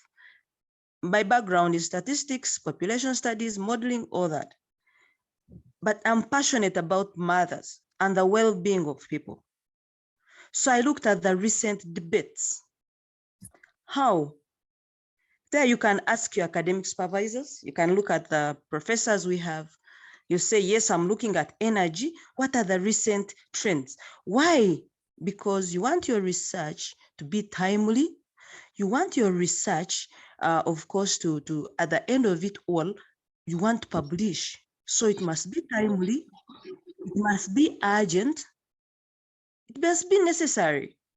It's not a matter of starting, getting a gap, and then you go on. At the end, your research will not be timely and you won't be able to publish it, for example, to be not up to date. So it's good to ask your supervisors. Yes, you're passionate, then look at the mega trends. But then, how do I get that gap? How do I know what is missing? 1, review recent literature in your chosen area. Know what scholars have done so far. That is one way of how you can identify the possible gap. In literature review, you can look at the scope for people who have done in your area. Look at their scope, for example, and look at their limitations. From the limitations, most times you can look at the gaps they've missed. I used cross-sectional data, and I put that as a limitation to my study. You're looking at women, you're using cross-sectional data, you've not followed a woman after a given interval of time. That is a limitation. So one of my limitations was, if somebody can do the same study using longitudinal, maybe may find out something new. So when you're reviewing literature, look at the scope. What was the scope for people who looked at your area of study? And what were the limitations? Those will give you some suggestions about the gaps. What I always tell students is, as you're reviewing literature, get a separate page in Microsoft Word where you read somebody's paper, you identify the limitation, go to Word and cite it, because most times we forget. So you go to Word and write it. It is called gap analysis. Write what you think, okay, write the paper first, write what you think is a gap, and cite. So at the end of 4 years, you will even forget when they're asking you. So as you review literature, looking at the limitation, the scope, you go to Word and write it down. So literature review is one of how you can identify the gap. 2, in a discussion with other colleagues. You may be talking to your colleagues, to your advisors, and an advisor will say, oh, by the way, this study is good, it is timely, but then the variables that were used are not sufficient. You do the same study, add on more variables. Here I have to put a disclaimer. Just an addition of new variables may not substitute a gap. As we go on at the end, I will say, a gap may not necessarily be one. Your study may have more than one gap. You may look at somebody's limitation, look at also a limitation in terms of variables. Ruth did this study, yes. Professor Ntai did this study, yes.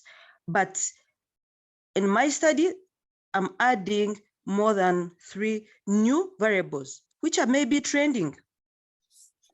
Look at the digital platforms. What's going on in social media? My professor, Professor Taide, always says, don't depend on social media very much. Yes, true, but you may see something trending.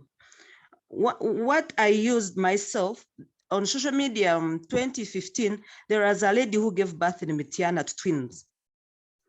They removed one twin who died, and then they could not, that hospital, they could not operate the second twin. They referred her. By the time she went to another hospital, she had died, so they removed the twin from her womb. It was all over social media. People saying, no, no, no, no. Yes, timely access to our service is very important. So I used that. I told Professor Taide, yes, what is trending now is that this lady died because of distance to a healthy facility. So to me, I'll use it as a gap. Look at a few commercial or social activity-based organization. Look at also most cited research papers. You're looking at energy. What is that most cited research paper? It can give you a clue on the gap, because as you're doing your Viva, these professors, they know people who have researched a lot in your area. So you must also know, because you can give you a clue on the gap, that area which is basically confusing. Then asking proper questions to theoretical areas also helps. I used the theory of behavioral, Anderson's theory of utilization. And in his theory, he's looking at enabling factors. He's looking at predisposing factors. He's looking at that all, but he didn't look at the interconnectedness. If all those ones are related, what comes out? So I interconnected all the variables and then came up with something. So that was somehow a gap. What am I saying? To identify a gap, first of all, a gap is what is missing. What you as a researcher, you're studying, you want to add on the knowledge, on the body of knowledge. Then when you construct, that becomes a problem statement. But what you as a researcher, you're looking at is a gap. How do I get it? Literature review. Literature review concentrate on the scope and the limitations for each paper you're looking. And as you do that, write it down, because you forget. Discuss with colleagues, advisors. They can guide you on identifying a gap. Look at what is trending on social media. What is timely? What is urgent? Is it necessary? Because that will be, when you publish your paper, to be unique and to be a publishable research. Because we don't want you to do something after 4 years, you can't publish it, because no, it's not timely, it is not necessary, and it's not unique. Look at the most cited research paper in your area. It can give you a clue on the gap. Look at the theories, yes, in your area. Could there be a gap that you may feel?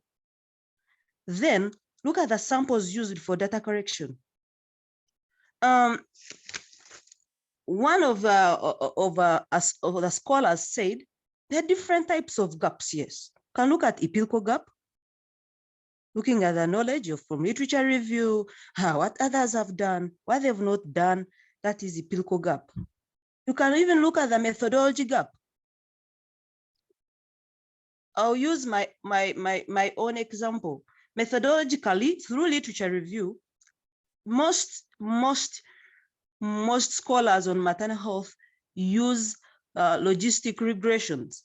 Logistic regressions give us only direct variables, direct factors that affect the utilization of services.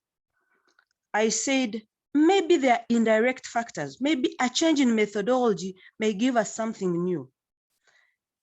Changed from a logistic per se to a structure equation model, which looks at both direct and indirect factors, as looking at utilization of all maternal health services in Uganda: antenatal care, health facility delivery, and postnatal. So I looked at using structure equation model that interconnect, how are they all related? So looking at both indirect and indirect gave something, because we included in indirect factors now. So you can look at the methodological gap from literature review. What are most scholars using? Do you think that is why this problem is still persisting? Application or implementation gap? Yes, most people are saying, do this and get this, but is there implementation gap? Is what scholars recommending being implemented? If not, why? Evidence gap, theoretical gap, population gap.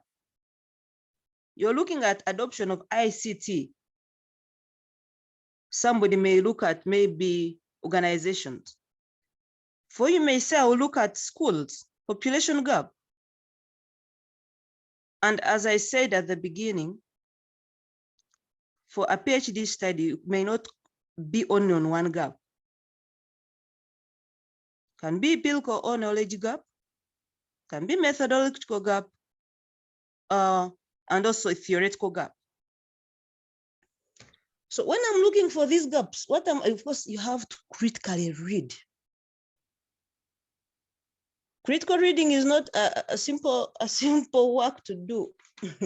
One scholar, Henry Ford, said, thinking is the hardest work there is, which is probably the reason why there are few people pursuing a PhD. And when you're critically reading to identify a gap, you don't criticize other people's work. Critically look at the article, identify the gap, look at their main arguments, and ask yourself, so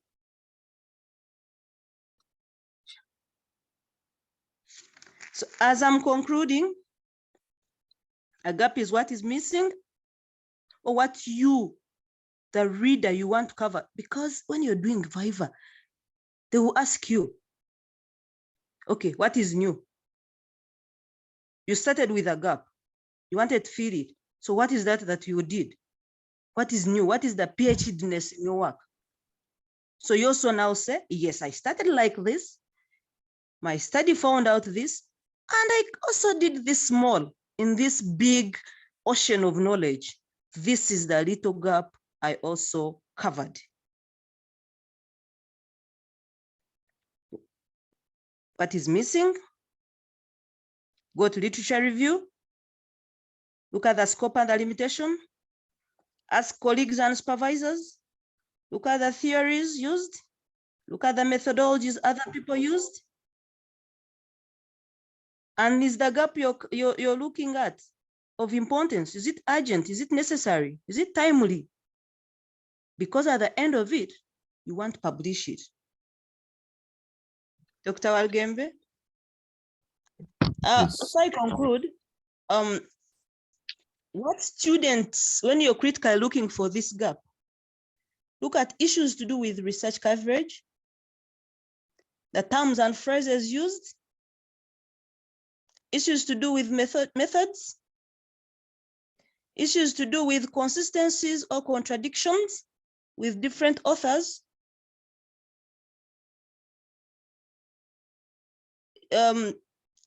Did also the author provide adequate justification for their work?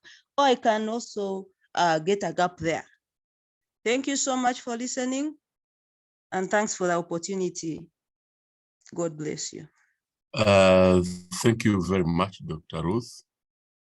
And I think the issue of the gap is kind of wide, and we may probably go back into it. I've seen Dr. Godwin Ahimbisiwe posting something. Professor Antai has also posted something on gap spotting.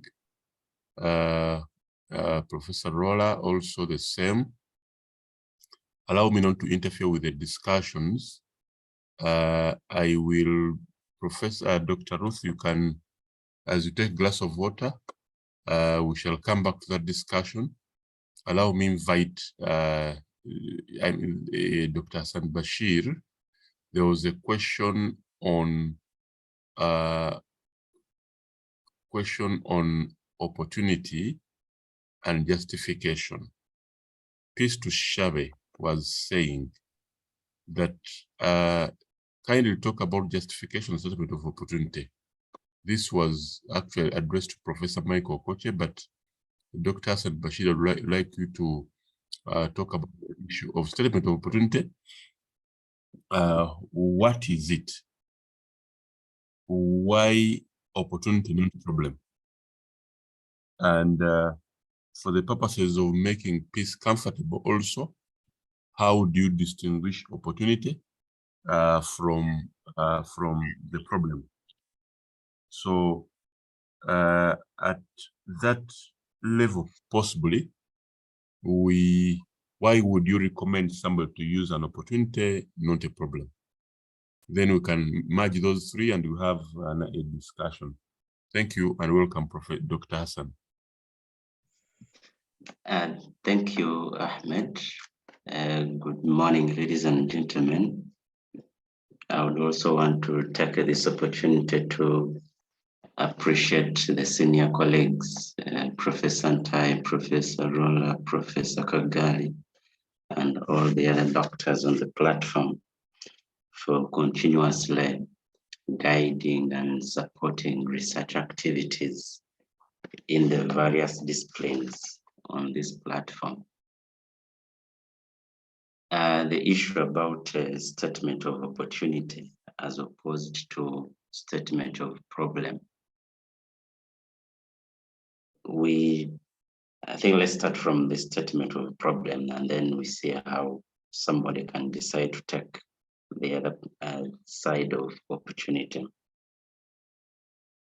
There are two key factors that we all usually agree on, that at PhD level, it is mainly contributing to theory, or call it the body of knowledge, within a given philosophical perspective.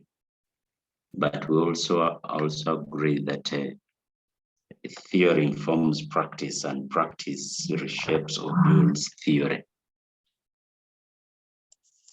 And this therefore means that whether statement of opportunity or statement of problem, the key issue is to precisely bring out the why, the continuity of the current practice, or the gap that Ruth has talked about. Why is this gap continuing? What are the issues?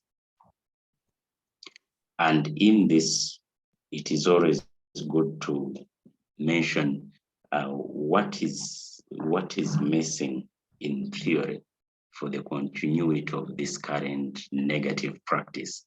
That is, if you're taking the statement of the problem.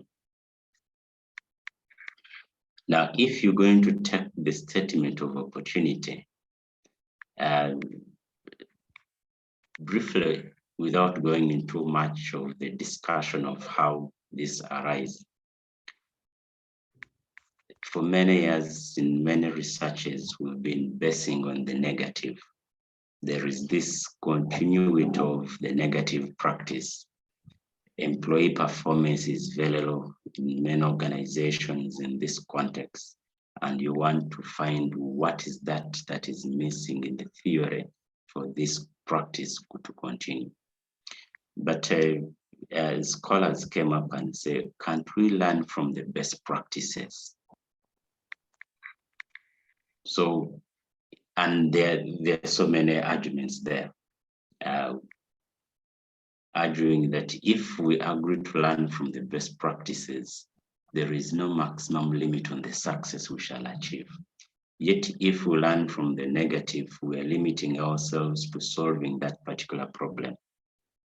So that board of knowledge, or you've heard about the positivistic approach to learning.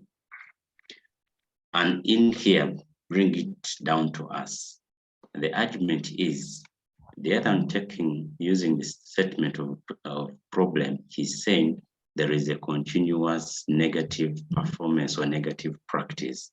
And we want to understand what is the inability of theory or theories in explaining this practice, and therefore the practice continuing. Now, in the statement of opportunity, we are saying that whereas many organizations are struggling with this negative practice, there is this one organization that is doing very well in that aspect. So we want to learn what is that they are doing very well that is making them continuously achieve that success, such that other organizations can learn from that practice. So as the argument goes, even here, the statement of opportunity, therefore, we relate it to theory. So we say the existence of theories to explain this positive practice is the opportunity that we believe that other organizations can learn from and also improve their practice. So still, when you decide to use this opportunity, start from the theory. Tell us that theories exist, or there is a theory that exists that is explaining this positive practice. And in this theory, these are the key issues or the variables or the arguments that are explaining this practice. And therefore, this is why this practice is there. Meaning that those organizations that are struggling in that practice can, based on that theory or the contribution of that theory, to focus on those issues for them to also achieve the success the other one organization or a few organizations are achieving.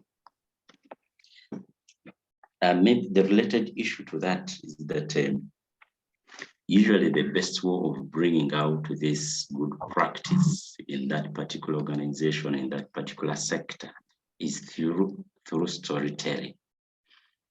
It will be very good that by the time you reach this level, whether partly in your background or before even the background, you've come up with a beautiful story explaining this success in that particular organization or that particular sector. So that at this level of the statement of opportunity, you precisely tell us how is the theory explaining that practice? Because we all agree that a practice that is not guided by theory cannot easily be replicated. So you want to convince your reader that yes, this good practice that is existing in that particular organization or that sector can be explained by this theory or these theories. And therefore, if we implement what these theories are saying, we shall also achieve the success that that particular organization or that particular sector is achieving. I don't know if I've tried to precisely answer the question. Maybe in case there is need for rejoinder, we can always discuss further. Thank you. Thank you very much, Dr. Hassan Bashir, for that. Now, Dr. Hassan, there is something related to what you are discussing, the issue of using stories. Most people that have been presenting here, especially those that actually come with a statement of opportunity, normally come with a story. How do you marry the two? Well, thank you so much, Ahmed. A story is the best way to explain the success that is happening in a given organization. Look at the example I was giving. Many people are saying that there is a continuous poor performance of employees. And for you want to argue that let's not focus so much on that negativity. I've identified this particular employee or these employees that are performing very well. So the easiest way you can convince the reader that these particular employees are performing very well is by writing a very beautiful story about how well they are performing. So that when somebody reads the story or listens to that practical, real story, will really feel that surely these people are performing well. And then the question would be, what is that they are paying attention to ensure that they perform very well? So you come in with theory or theories to explain that good performance. And then later on, you tell us other organizations can learn from that to also perform very well, to ensure that the employees are performing very well. So the story is the best way to bring out the success or the opportunity that is practically happening in a given setting. Okay, thank you very much. I think others' question will be presented. Members, if you have a question, we had so many questions, so just put your question for clarity in the chat. Senior colleagues, for them, they can chip in and say anything that they want. Senior colleagues and the panelists, as we proceed. If you want to add on something on the discussion, for you, you just put up your hand or you just chip in and add something that you want to add. For the students community, please put your question in the chat. Clarification will be made accordingly. Now, there is a question from, now I'm going back to Dr. Ruth and Professor Michael Koche. Joseph Erasu is saying research gap and research question. I think that was Joseph's question. Research gap and research question. What should come first? Ruth answered that question in the chat. I answered. I'm trying to answer all the questions in the chat for time. Okay. But yeah, thank you. And he said he has got it. Okay, fine. Good. That's good. If Michael is okay with, sorry, Joseph is okay with that, we can proceed. Let me invite now, because some of the questions are handled in the chat. Please check your chat, and Professor has really given a lot of guidance in there. There's a question that I wanted to invite Dr. Susan Watundu to address. The issues of objectives, writing research objectives. We normally use so many words in writing research objectives. Words like establish, examine, determine, state, among others. So the students are asking, when do I use these different types of words? Can I use establish at the same time I use examine, at the same time I use state, at the same time I use predict? in the same study, or each study calls for different types of words to be used? Yes, Dr. Susan, that is to you as we proceed. Thank you.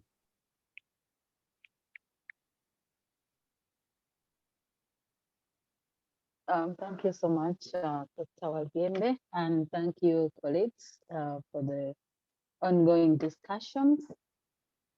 On the research objectives, which actually we don't call them, they are not just words, they are called action verbs.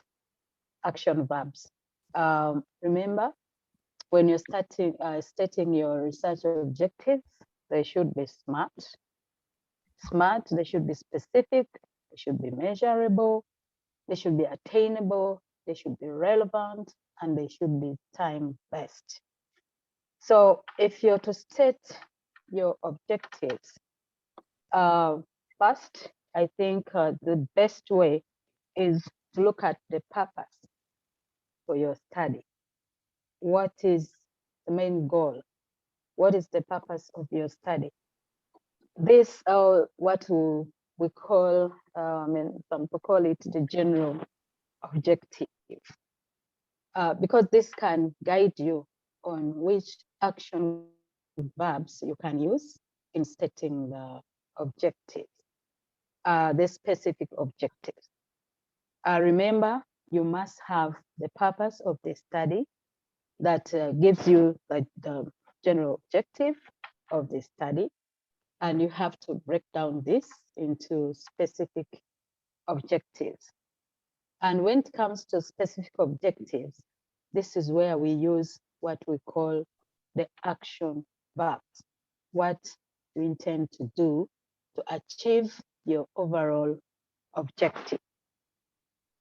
And then you start breaking down. So you will note that, of course, there are so many action verbs that can be used: investigate, explore, ascertain, establish, state, and so forth. But all these depend on the purpose of your study. If you intend your purpose of study, for example, intends to discuss,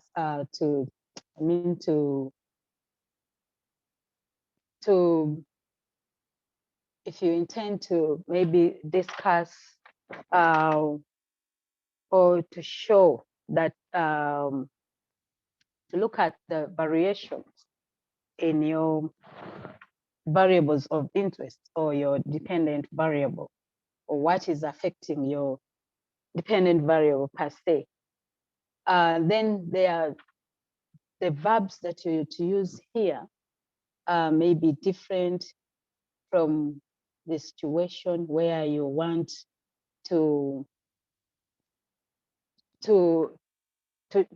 look at what, maybe to analyze, okay, the situation as per your dependent variable. So if, for example, you want to say to summarize, you intend to summarize, then we expect you to use words like you want to conclude, you want to highlight, you want to assess. Okay. If you want to state, okay, then we expect you to use words establish, you identify, maybe you propose. So the question is, when do you use words like establish? Okay. Establish, it's like you're saying that maybe there's no prior knowledge in this area. So you want to introduce something that you want to put out there so that people can come to learn of it, and it can expand, people can expand knowledge on it and multiply. Then you are to establish. Okay, it's like you want to find something that is not there yet, or to bring into existence. You want to set up something that might have not been found yet. Okay. And then different to examining. In examining, this is, you look at particular condition where you already have some existing knowledge or data and regarding it, and then you would want to test and validate, okay, validate what is available, and try to interpret it in different ways, so that for people to understand it better.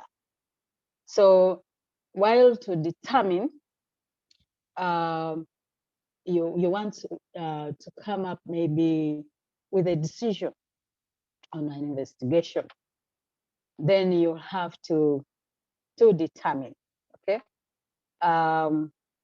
You have a fixed intention of what you want to get, what you want to find out, so that you're able to come up with a decision. There you use the word determine, okay? And then I mentioned already something about stating. If you want to convey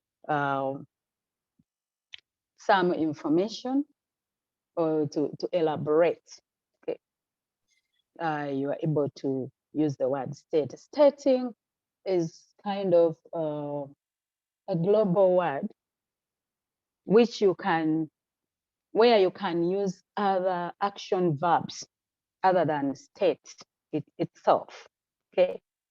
You could either identify, you could either propose, you could either elaborate than using the word state itself.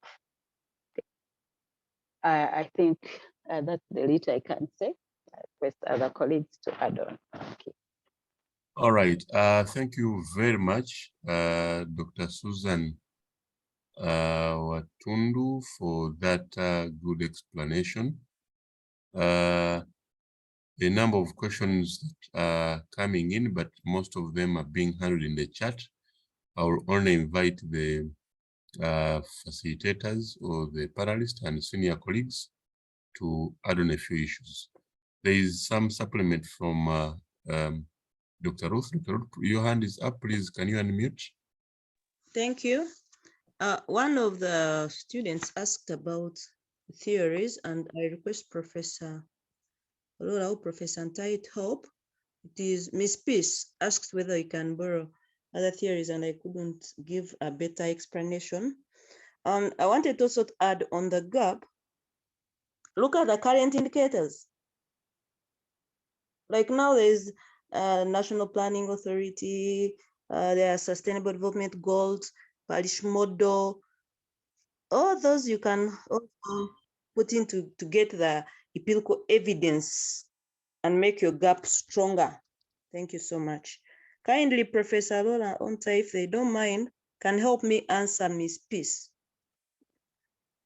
Okay, as they come in, Dr. Michael, Professor Kocha, please. You have something to say, unmute. Okay, thank you so much. There's somebody who asked the difference between dissertation and thesis. Yes. It's very interesting that these words are used differently in different continents. But like you can find that a dissertation is used differently. But I want to focus on within the practice in Africa, which I'm familiar with. So most times people use a thesis for PhD and a dissertation for masters. But traditionally, a thesis normally would have a thesis statement at the end. like after you have done your study, maybe 600 or 400 or 500 pages of your thesis, there is one statement which culminates, let's call it demonstrating really the unique contribution which your study has been able to address. And I think even if you look at, even if you are talking about the different contexts, because why I'm saying that they use in different contexts, like in different contexts, you find the same, in some continents, they use a thesis for masters and then the other way around. But what is very critical about thesis anyway, if you look at the traditions, is that there would be a thesis statement. And the thesis statement would clearly try to tie itself with the gap which you identified, and therefore saying that in all this work I've done, the critical gap I've been able to fill is this. So you find that, and you find that there would be a critical discussion and debates that really, have you been able to make that contribution? So that's what I can basically say. But of course, for like I've said, most now the clear difference now is that here in Africa, I find most universities using a thesis for PhD or doctoral studies, while the dissertation for masters. I think let me stop there. Dr. Michael, there is a question, piece, I think nobody responded to her. I think you and Dr. Hassan Bashir, piece is emphasizing, do I need both justification and opportunity in one? Yes, okay, yeah. Thank you. I want to supplement something on what Dr. Bashir said. Now, one thing you will also discover, if you are coming from a strong positivist background, there is a strong understanding that there is nothing new. And we clearly believe that a theory ultimately addresses a problem. If you follow that theory, you will sort out that problem. So it means that the gap now is basically our ultimate aspiration is being able to get to the level of the theory. It is different from these other perspectives of interpretivism, where we believe that because of subjectivity, it is possible to have, there will always be gaps. But positivism believes that the theory, because there is nothing new, so our ultimate, so when we are stating the opportunity, we know that if somebody use that theory properly, you'll be able to address you will be able to solve the problem. But with the interpretivism, because of subjectivity, there is a need for us to reflect on different scenarios. But here, why we state the opportunity? Because we know that if we use this theory, we will be able to solve the what? The problem.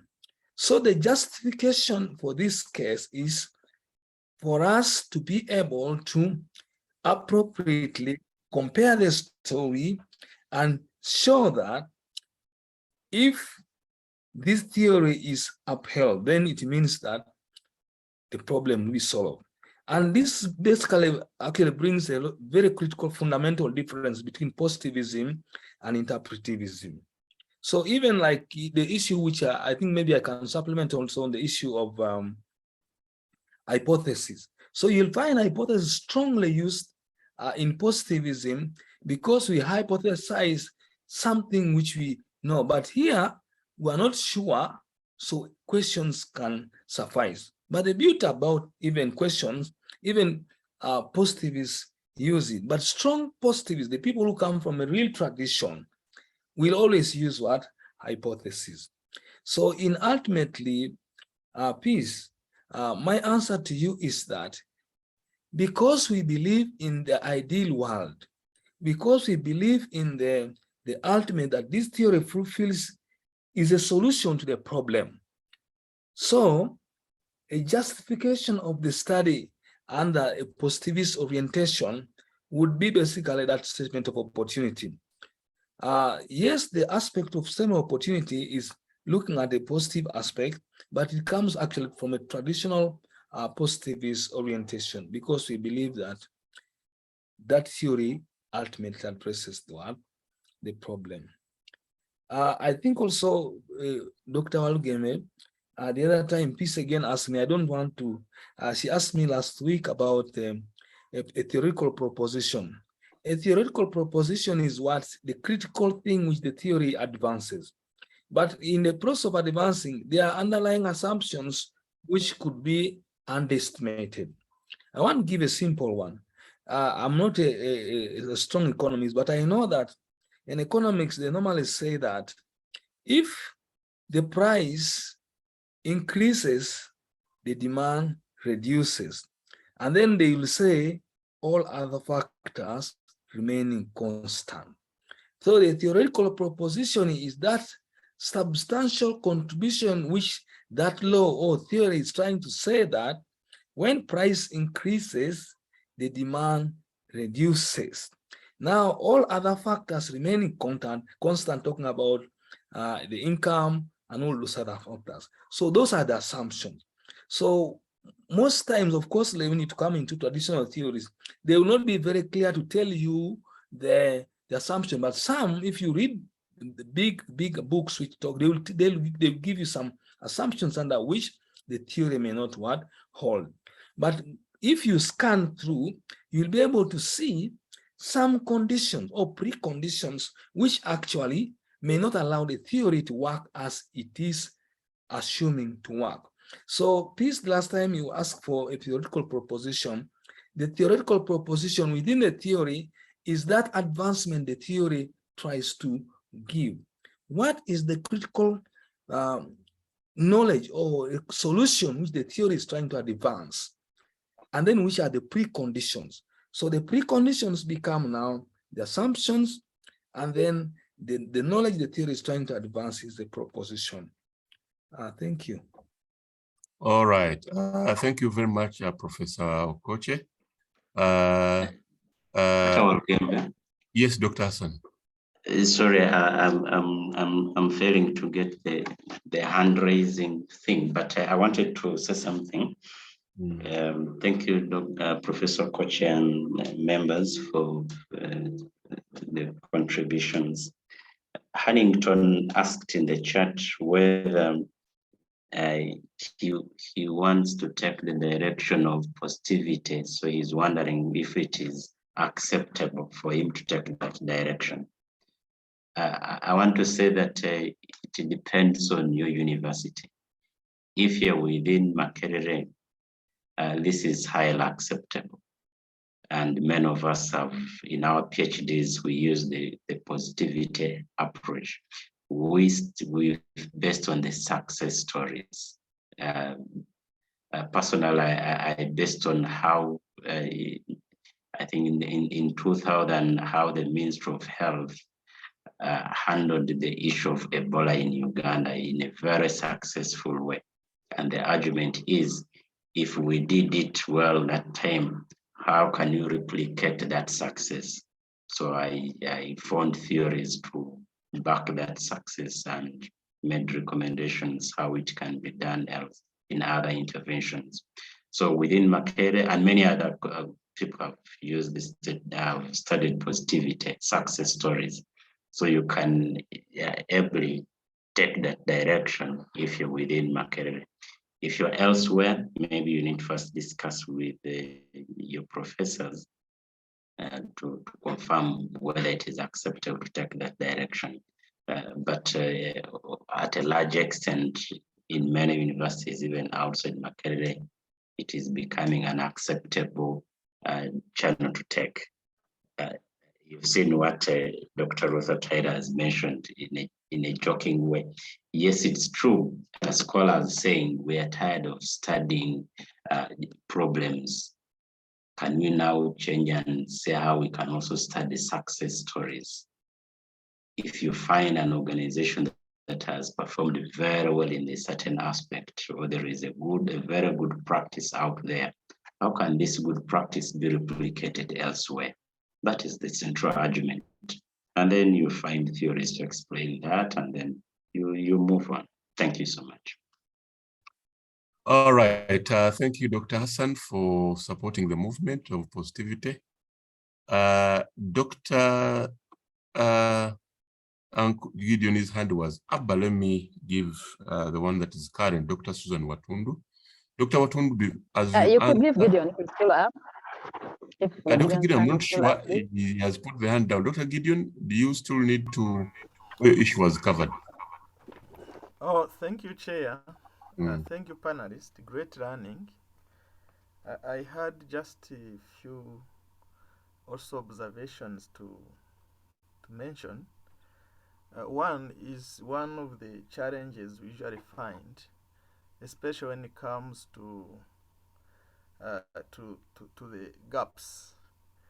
You find that somebody is able to spot out the practical gap, the empirical, the theoretical, methodological, policy gap. But when you look at the central argument, you find it is still lacking. It is not a matter of stating those specific gaps. Volume.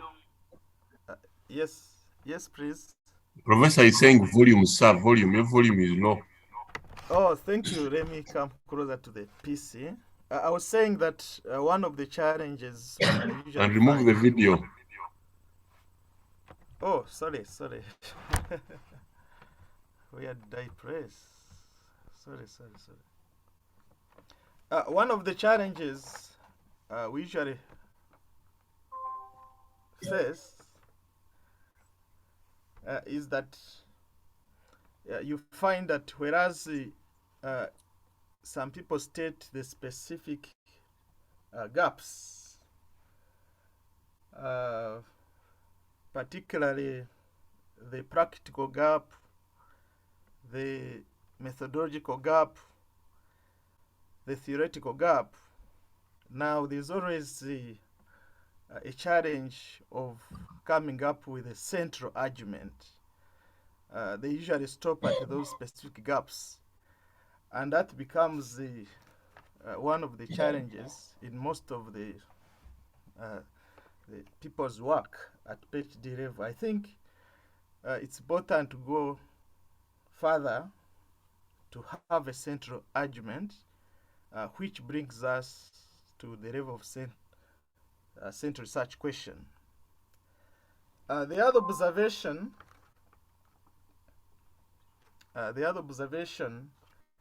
is on the aspect of specific objectives.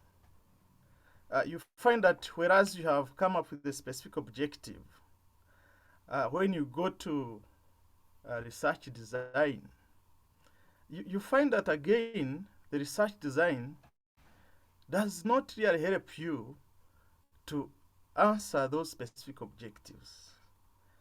I can give an example. Somebody states using the words like effect. You want to look at the effect, the influence, but in actual sense, you are using cross-section research design. I think it's important to look at the coherence right from the central research question, which again brings you to the purpose and again takes you to the philosophical orientation, the methodology, particularly paying attention to the research question, to the research design, whether it is going to help you to answer those objectives. I submit, Chair. Right. Thank you very much, Dr. Gideon. We're running out of time. I'm going to invite Dr. Susan Watundu to address the last question, and then also I will humbly request Professor Antai to say something, and also request Dr. Ibrahim Musenza to wait a little bit. You should be able to close this session if he's still online. So, Dr. Watundu, you had a question on literature review, the do's and don'ts. I know this is a very big topic of discussion, but you can give small highlights, possibly subsequently. Dr. Gideon, please mute. Possibly in our subsequent discussion, we can further look at the issue of literature review, but within a minute or two, what are the do's and don'ts in writing literature review section? That could open up our discussion on this section next time. Thank you. And to you, Dr. Thank you so much, Dr. Walugembe. I can see there's quite a lot left to say. Dr. Bashir has a lot there. I think you also create time to discuss the statement of problem and opportunity. I see a number of questions coming in, and I had put up my hand to just give a small elaboration on the action verbs. So allow me use 1 minute to say that the action verbs, whereas the purpose of the study is important, you must look at whether is your purpose trying to seek for more knowledge? Are you trying to understand, organize your work? Are you trying to apply to solve the problem? Then you can use words like examine and so forth. Do you want to consider evidence, reach a conclusion? Then you can use words like determine, analyze, and others. Do you want to break down your information so that you understand the components? Then you can use the words develop, explain, or you want to evaluate, okay? If that's your target, then you can critique, you can determine, you can estimate, and evaluate. So the level of knowledge that you of learning that you want to get guides on which kind of action verbs you should use. Thank you on that. Back to the literature review. Actually, that is 1 minute, but the first thing I would say that when you're reviewing literature, first you need to know why you need to review literature. Why? First, do you want to understand what is happening in your area of interest? You want to explore previous research as mentioned earlier, and you have a message that you would draw from the literature to convey to others. And for this case, one thing you need to note in literature review is you are not reinventing the wheel. So many researches have been done in your area, probably. If they are not, you will let us know. And therefore, you want to look at what has been captured and understand it, critique it, and then pick out the gaps that you think you can address in your study. So you are not reinventing the wheel. You are basing on several researches that are being carried out for you to get a gap that you're going to study. So first, get to know your field that you want to study. And of course, this comes in with your research question that you should be clear. And then try to pick out the right articles, okay? Pick out the right articles. They say it's an art, and you should be able you should be clear so that you include the right articles and exclude those that do not fit your literature.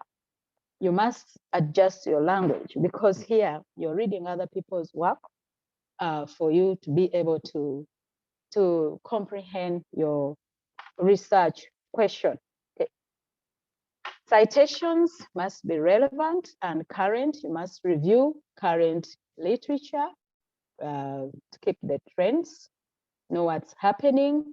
And it's not an issue of just listing what people have studied, what you have found out. but you must be able to synthesize and critique to show that you are understanding and you are able to see if there are any gaps that can guide your study. So critical appraisal is very important in the literature that you're reviewing. You must also mind the number of citations. They don't have to be too many or too few. It's also important. Mind the sources. We had Dr. Ruth talking about the social media and so forth, but you know, we use it, but with a limitation, because why? Most cases, these are not proven. Maybe the allegations are not yet proven. They have not been researched extensively. So whereas we may look at them, it's not that what they are saying are wrong, but because they have not been extensively researched and proven, that's why we say don't rely on them. However, the best for scholarly work, look at the articles, look at people who have written books in the area, look at the peer-reviewed research articles. And you should be able to organize your work well. Don't rely on Google. Okay. Google can have anything. So get the right sources. We have Google Scholar, we have Gesto, and we and other journal publishers that are not mind the publishers of the articles that you're reading to give value to add value to your research work. Of course, you need to avoid plagiarism. Okay, you need to avoid plagiarism. Don't photocopy people's work. Show that you have synthesized, you have understood, you have critiqued, and then you are able to write your own statements out of what you've read. And referencing is important. So stick to one method of referencing. There's a whole list. Don't run from Harvard to APA and so forth. So generally, I can say that. All right. Thank you very much, Dr. Susan. As we come quite close to the end of our discussion, I want to know if there is any question facilitator that we have not captured. Most of the questions have been really responded to in the chat, so I cannot go back to them, all of them one by one. I would only say that we should do, you can remind me, check on the questions that we can answer them in the last one or two questions. If that is not the case, I would invite Professor Ntai, humbly request. Professor is not very not very strong as usual, but if he can, I would request him to give final comments, and then also Dr. Musenze will close the session.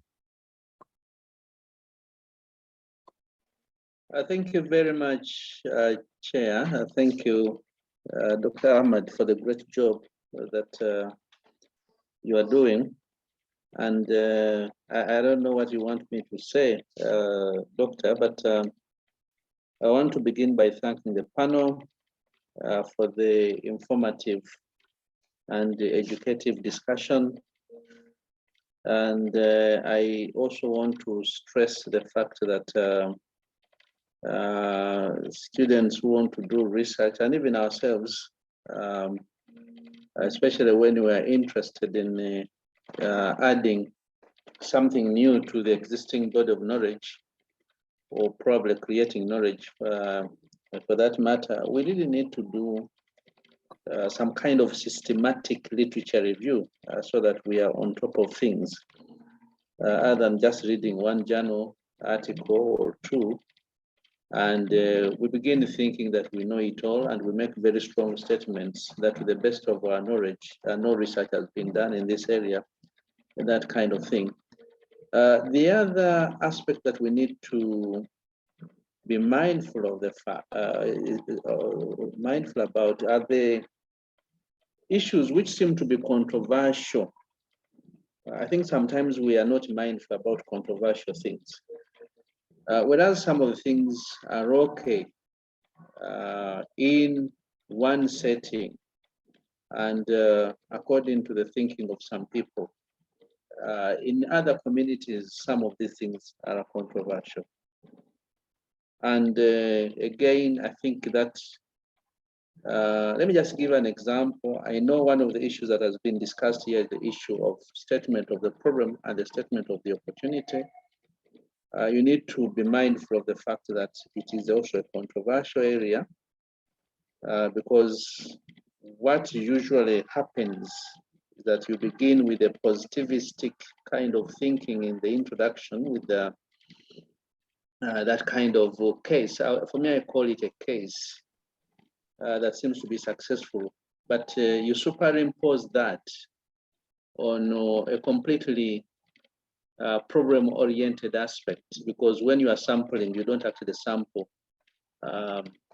those organizations that have succeeded. So you end up with organizations that have problems, in which case now you're superimposing an opportunity, a theory that has been created on the basis of a story that is positive, but the cases you are sampling are totally different.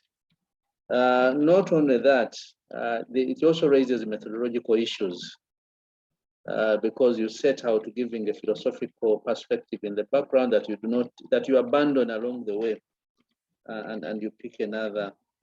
So some of these things are a little bit controversial. So as I think scholars, we need to be mindful of the fact that there are debates and disputes. I think that is very important for us to note. The other aspect is the story perspective. I'm not really raising a controversial issue here, but just telling you that it can be a methodology, incidentally. For some of you who are very familiar with the story design and design stories, those, you can actually use it as a methodology in your study, and very common in some disciplines. So I think that is important for us to think about. Now, of course, I have noted, especially from the questions that have been raised in the chat room, I see some kind of confusion about certain things, like, for example, research question versus the statement of the problem. And actually, if you also bother to read literature that's available on the internet, you will see a few contradictions here and there. And I think what makes you a PhD in this case is your ability to know how other people think, and then come up with your own thinking and sell it to the rest of the scholarly community. So I know we are talking to students. Sometimes students want to take things like, it is the East, this is East and this is West. It has been said like that. It will be like that. And since today is a Sunday, in some churches, those are the statements that they will use, as it was in the beginning and now and forever and ever, that kind of thing. So when you are dealing with the people's thinking and perceptions and perspectives, you need to be very careful about such thinking or mindsets. I think, Ahmad, that is all that I can say, but I want to thank members for your contributions, and more so waking up very early at 3 is not an easy thing, but keep it up, and I wish you the best. Over to Professor, you, Ahmad. there's something small from, Peace is one of the regular people here. He has never missed. She wanted to know whether she can borrow theories from other areas to use in her studies. Peace, is that your question? Because your questions seem to be confusing. Do you wanted to say that, can you borrow a theory from your area and use it in your study? Yes, I don't know doctor. whether. Yes, doctor, thank you. Okay, the answer is yes, because I'll give you an example. Some disciplines, especially which are new, and those which have been around for a short time, they have not really bothered to develop theories. So you will find, let me just give you an example. At the time when I was working on the concept of resilience, that was around 2009, 2010, I think so, if I'm not mistaken.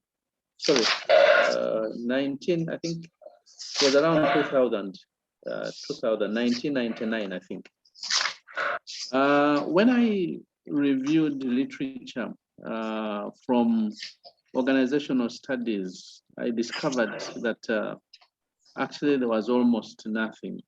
That is after downloading a number of journals, over 500 journal articles. So I went to other fields like child psychology. I'll tell you, there were a number of studies in the area of child psychology and family studies, especially for families that get problems and you end up in a divorce. So they were looking at how those children survive and spring back from that adversity that they face. I also found journal articles in humanitarian areas and disaster studies for places that are hit with earthquakes and floods, plus a number of other things, and looking at how communities spring back from the adversity and so forth. But my contribution to knowledge then was in the area of organizational studies. So, but there was almost nothing, but there was a lot in other areas. So I landed on a theory in physics, because as I looked for theories from this other side, and the area was, well, a little bit new and almost with no publications in organizational studies, but even the way they were handling the issue of resilience in child psychology and disaster studies and so forth was really, there was no straightforward framework that they were using. So I landed on a very interesting theory in the area of physics, as we're looking at strings and that are exposed to some kind of stress, and these strings bouncing back. So I read that theory and I found it very, very useful and interesting. And I also picked some other ideas from psychology, and I was able to domesticate. In other words, I picked those theories, domesticated the ideas, and I was able to craft a study in the area of resilience. So my answer to Peace is that yes, you can actually pick theories from other areas or disciplines and domesticate them in your study if you think that they can actually offer an explanation or a contribution. But you need to be very careful and you must really read a lot. That's why I am emphasizing the fact that you must do a systematic literature review or some kind of meta-analytic reviews or state-of-the-art reviews. Once you do that, you'll be able to know exactly what to do. And besides, most of the theories that are used actually in management, entrepreneurship, and so forth come from psychology, for that matter. So I hope, Ahmad, that will help. Over to Thank you. you. Thank you very much, Prof. I think you Peace is very happy because this was her issue. I am seeing Dr. Ruth saying, yeah. Prof, thank you for the guidance as indicated. Lastly, is Dr. Musenze still on? Dr. Musenze, please, I would humbly request that you give the closing remarks for this session. So many people have requested for the recording. I'll work out with Prof in the way. We have so many recordings pending that we have not provided, but we shall provide them. Let me work on it this week with the Prof and see how we can deliver these recordings to you. Yes, Dr. Ibrahim. Thank you very much, moderator, Dr. Ahmed Walugembe, for really the great work you've done. We cannot really take this very lightly. We appreciate all your efforts. To the students community and even the senior colleagues, we really do appreciate this Q&A session. In fact, it is really very, very important and it is timely, as actually it assists us to really map out and get to the top of the game relating to key issues in research. And I think this is really a very, very good session. You will note that throughout the discussion, the issue of the research gap has been very, very prominent. And even in the last words given by Professor Ntai, he has addressed the issue and advised that we need to do systematic reviews or meta-analytic kind of reviews.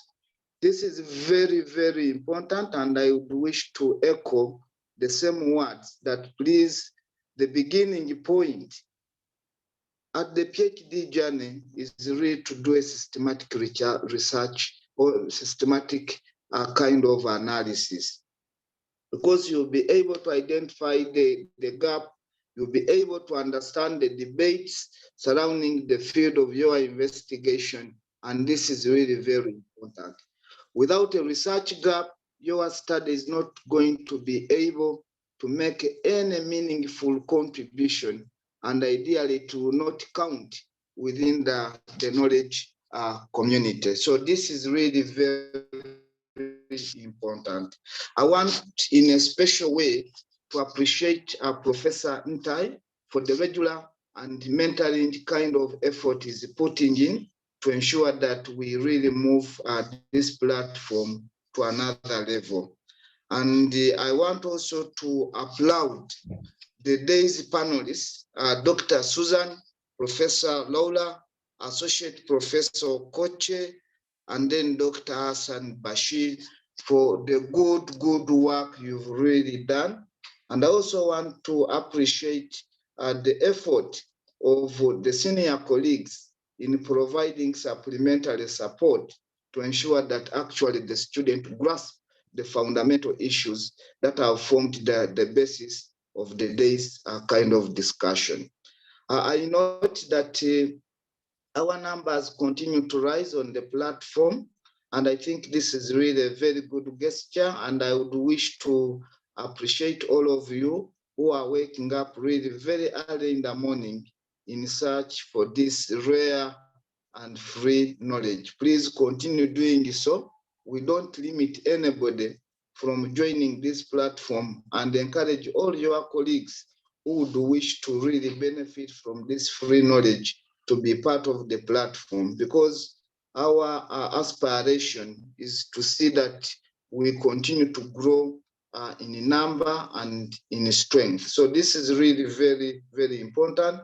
And I want to really commend you for your contribution, for your questions, for your candid discussions, because these actually have expanded the scope, have expanded the scope of discussion. And I think this is really the way to go. I expect that we make use of the outcome of this session or discussion to ideally refine our works. I'm aware that all of us have written at this background, no matter the form it is at the moment, but I have a very strong belief and conviction that when you really come here and you participate in this discussion, you tap into the discussion, the knowledge which is actually being given, you must be able to get back and immediately be able to use that knowledge to refine your background. So if people are talking about issues relating to study hypothesis, you now get back to that section and see how are you firing in view of the debates, in view of the discussion that has accrued. If it is the background, Professor Roll has discussed the key elements or ingredients of a background, and this has been supported or further discussions have emerged from a number of senior colleagues, but all not in contradiction, but actually converging ideas.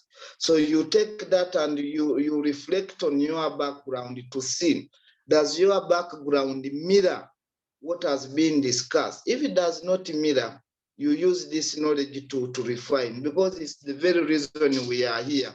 We intend to really assist all our students not to get challenges, most especially while working on their doctoral work. So this is very important, and you need to note that actually the background is the foundation of the study. If it is poorly written, you tend to bias the readers who may equally switch off and regard your work or judge your work as actually not being fit for that particular kind of level. I would wish to urge all of you and all of us to really continue attending these very important sessions moving forward, such that we tap into this very free knowledge base that is available courtesy of the organizers of this platform. With these few remarks, I would really wish to thank all of you, all of us who have been able to persevere up to this moment. I would like to end by just a simple prayer. Father, we thank you for the gift of life. We thank you for the guidance that we've received throughout this discussion, and we ask that you bless all our works moving forward. I wish all of you a very nice Sunday. Bye-bye. Thank you. Thank you. We meet next Sunday. Thank you, Dr. Busenzi. Bye. Okay, bye. Bye. Thank you.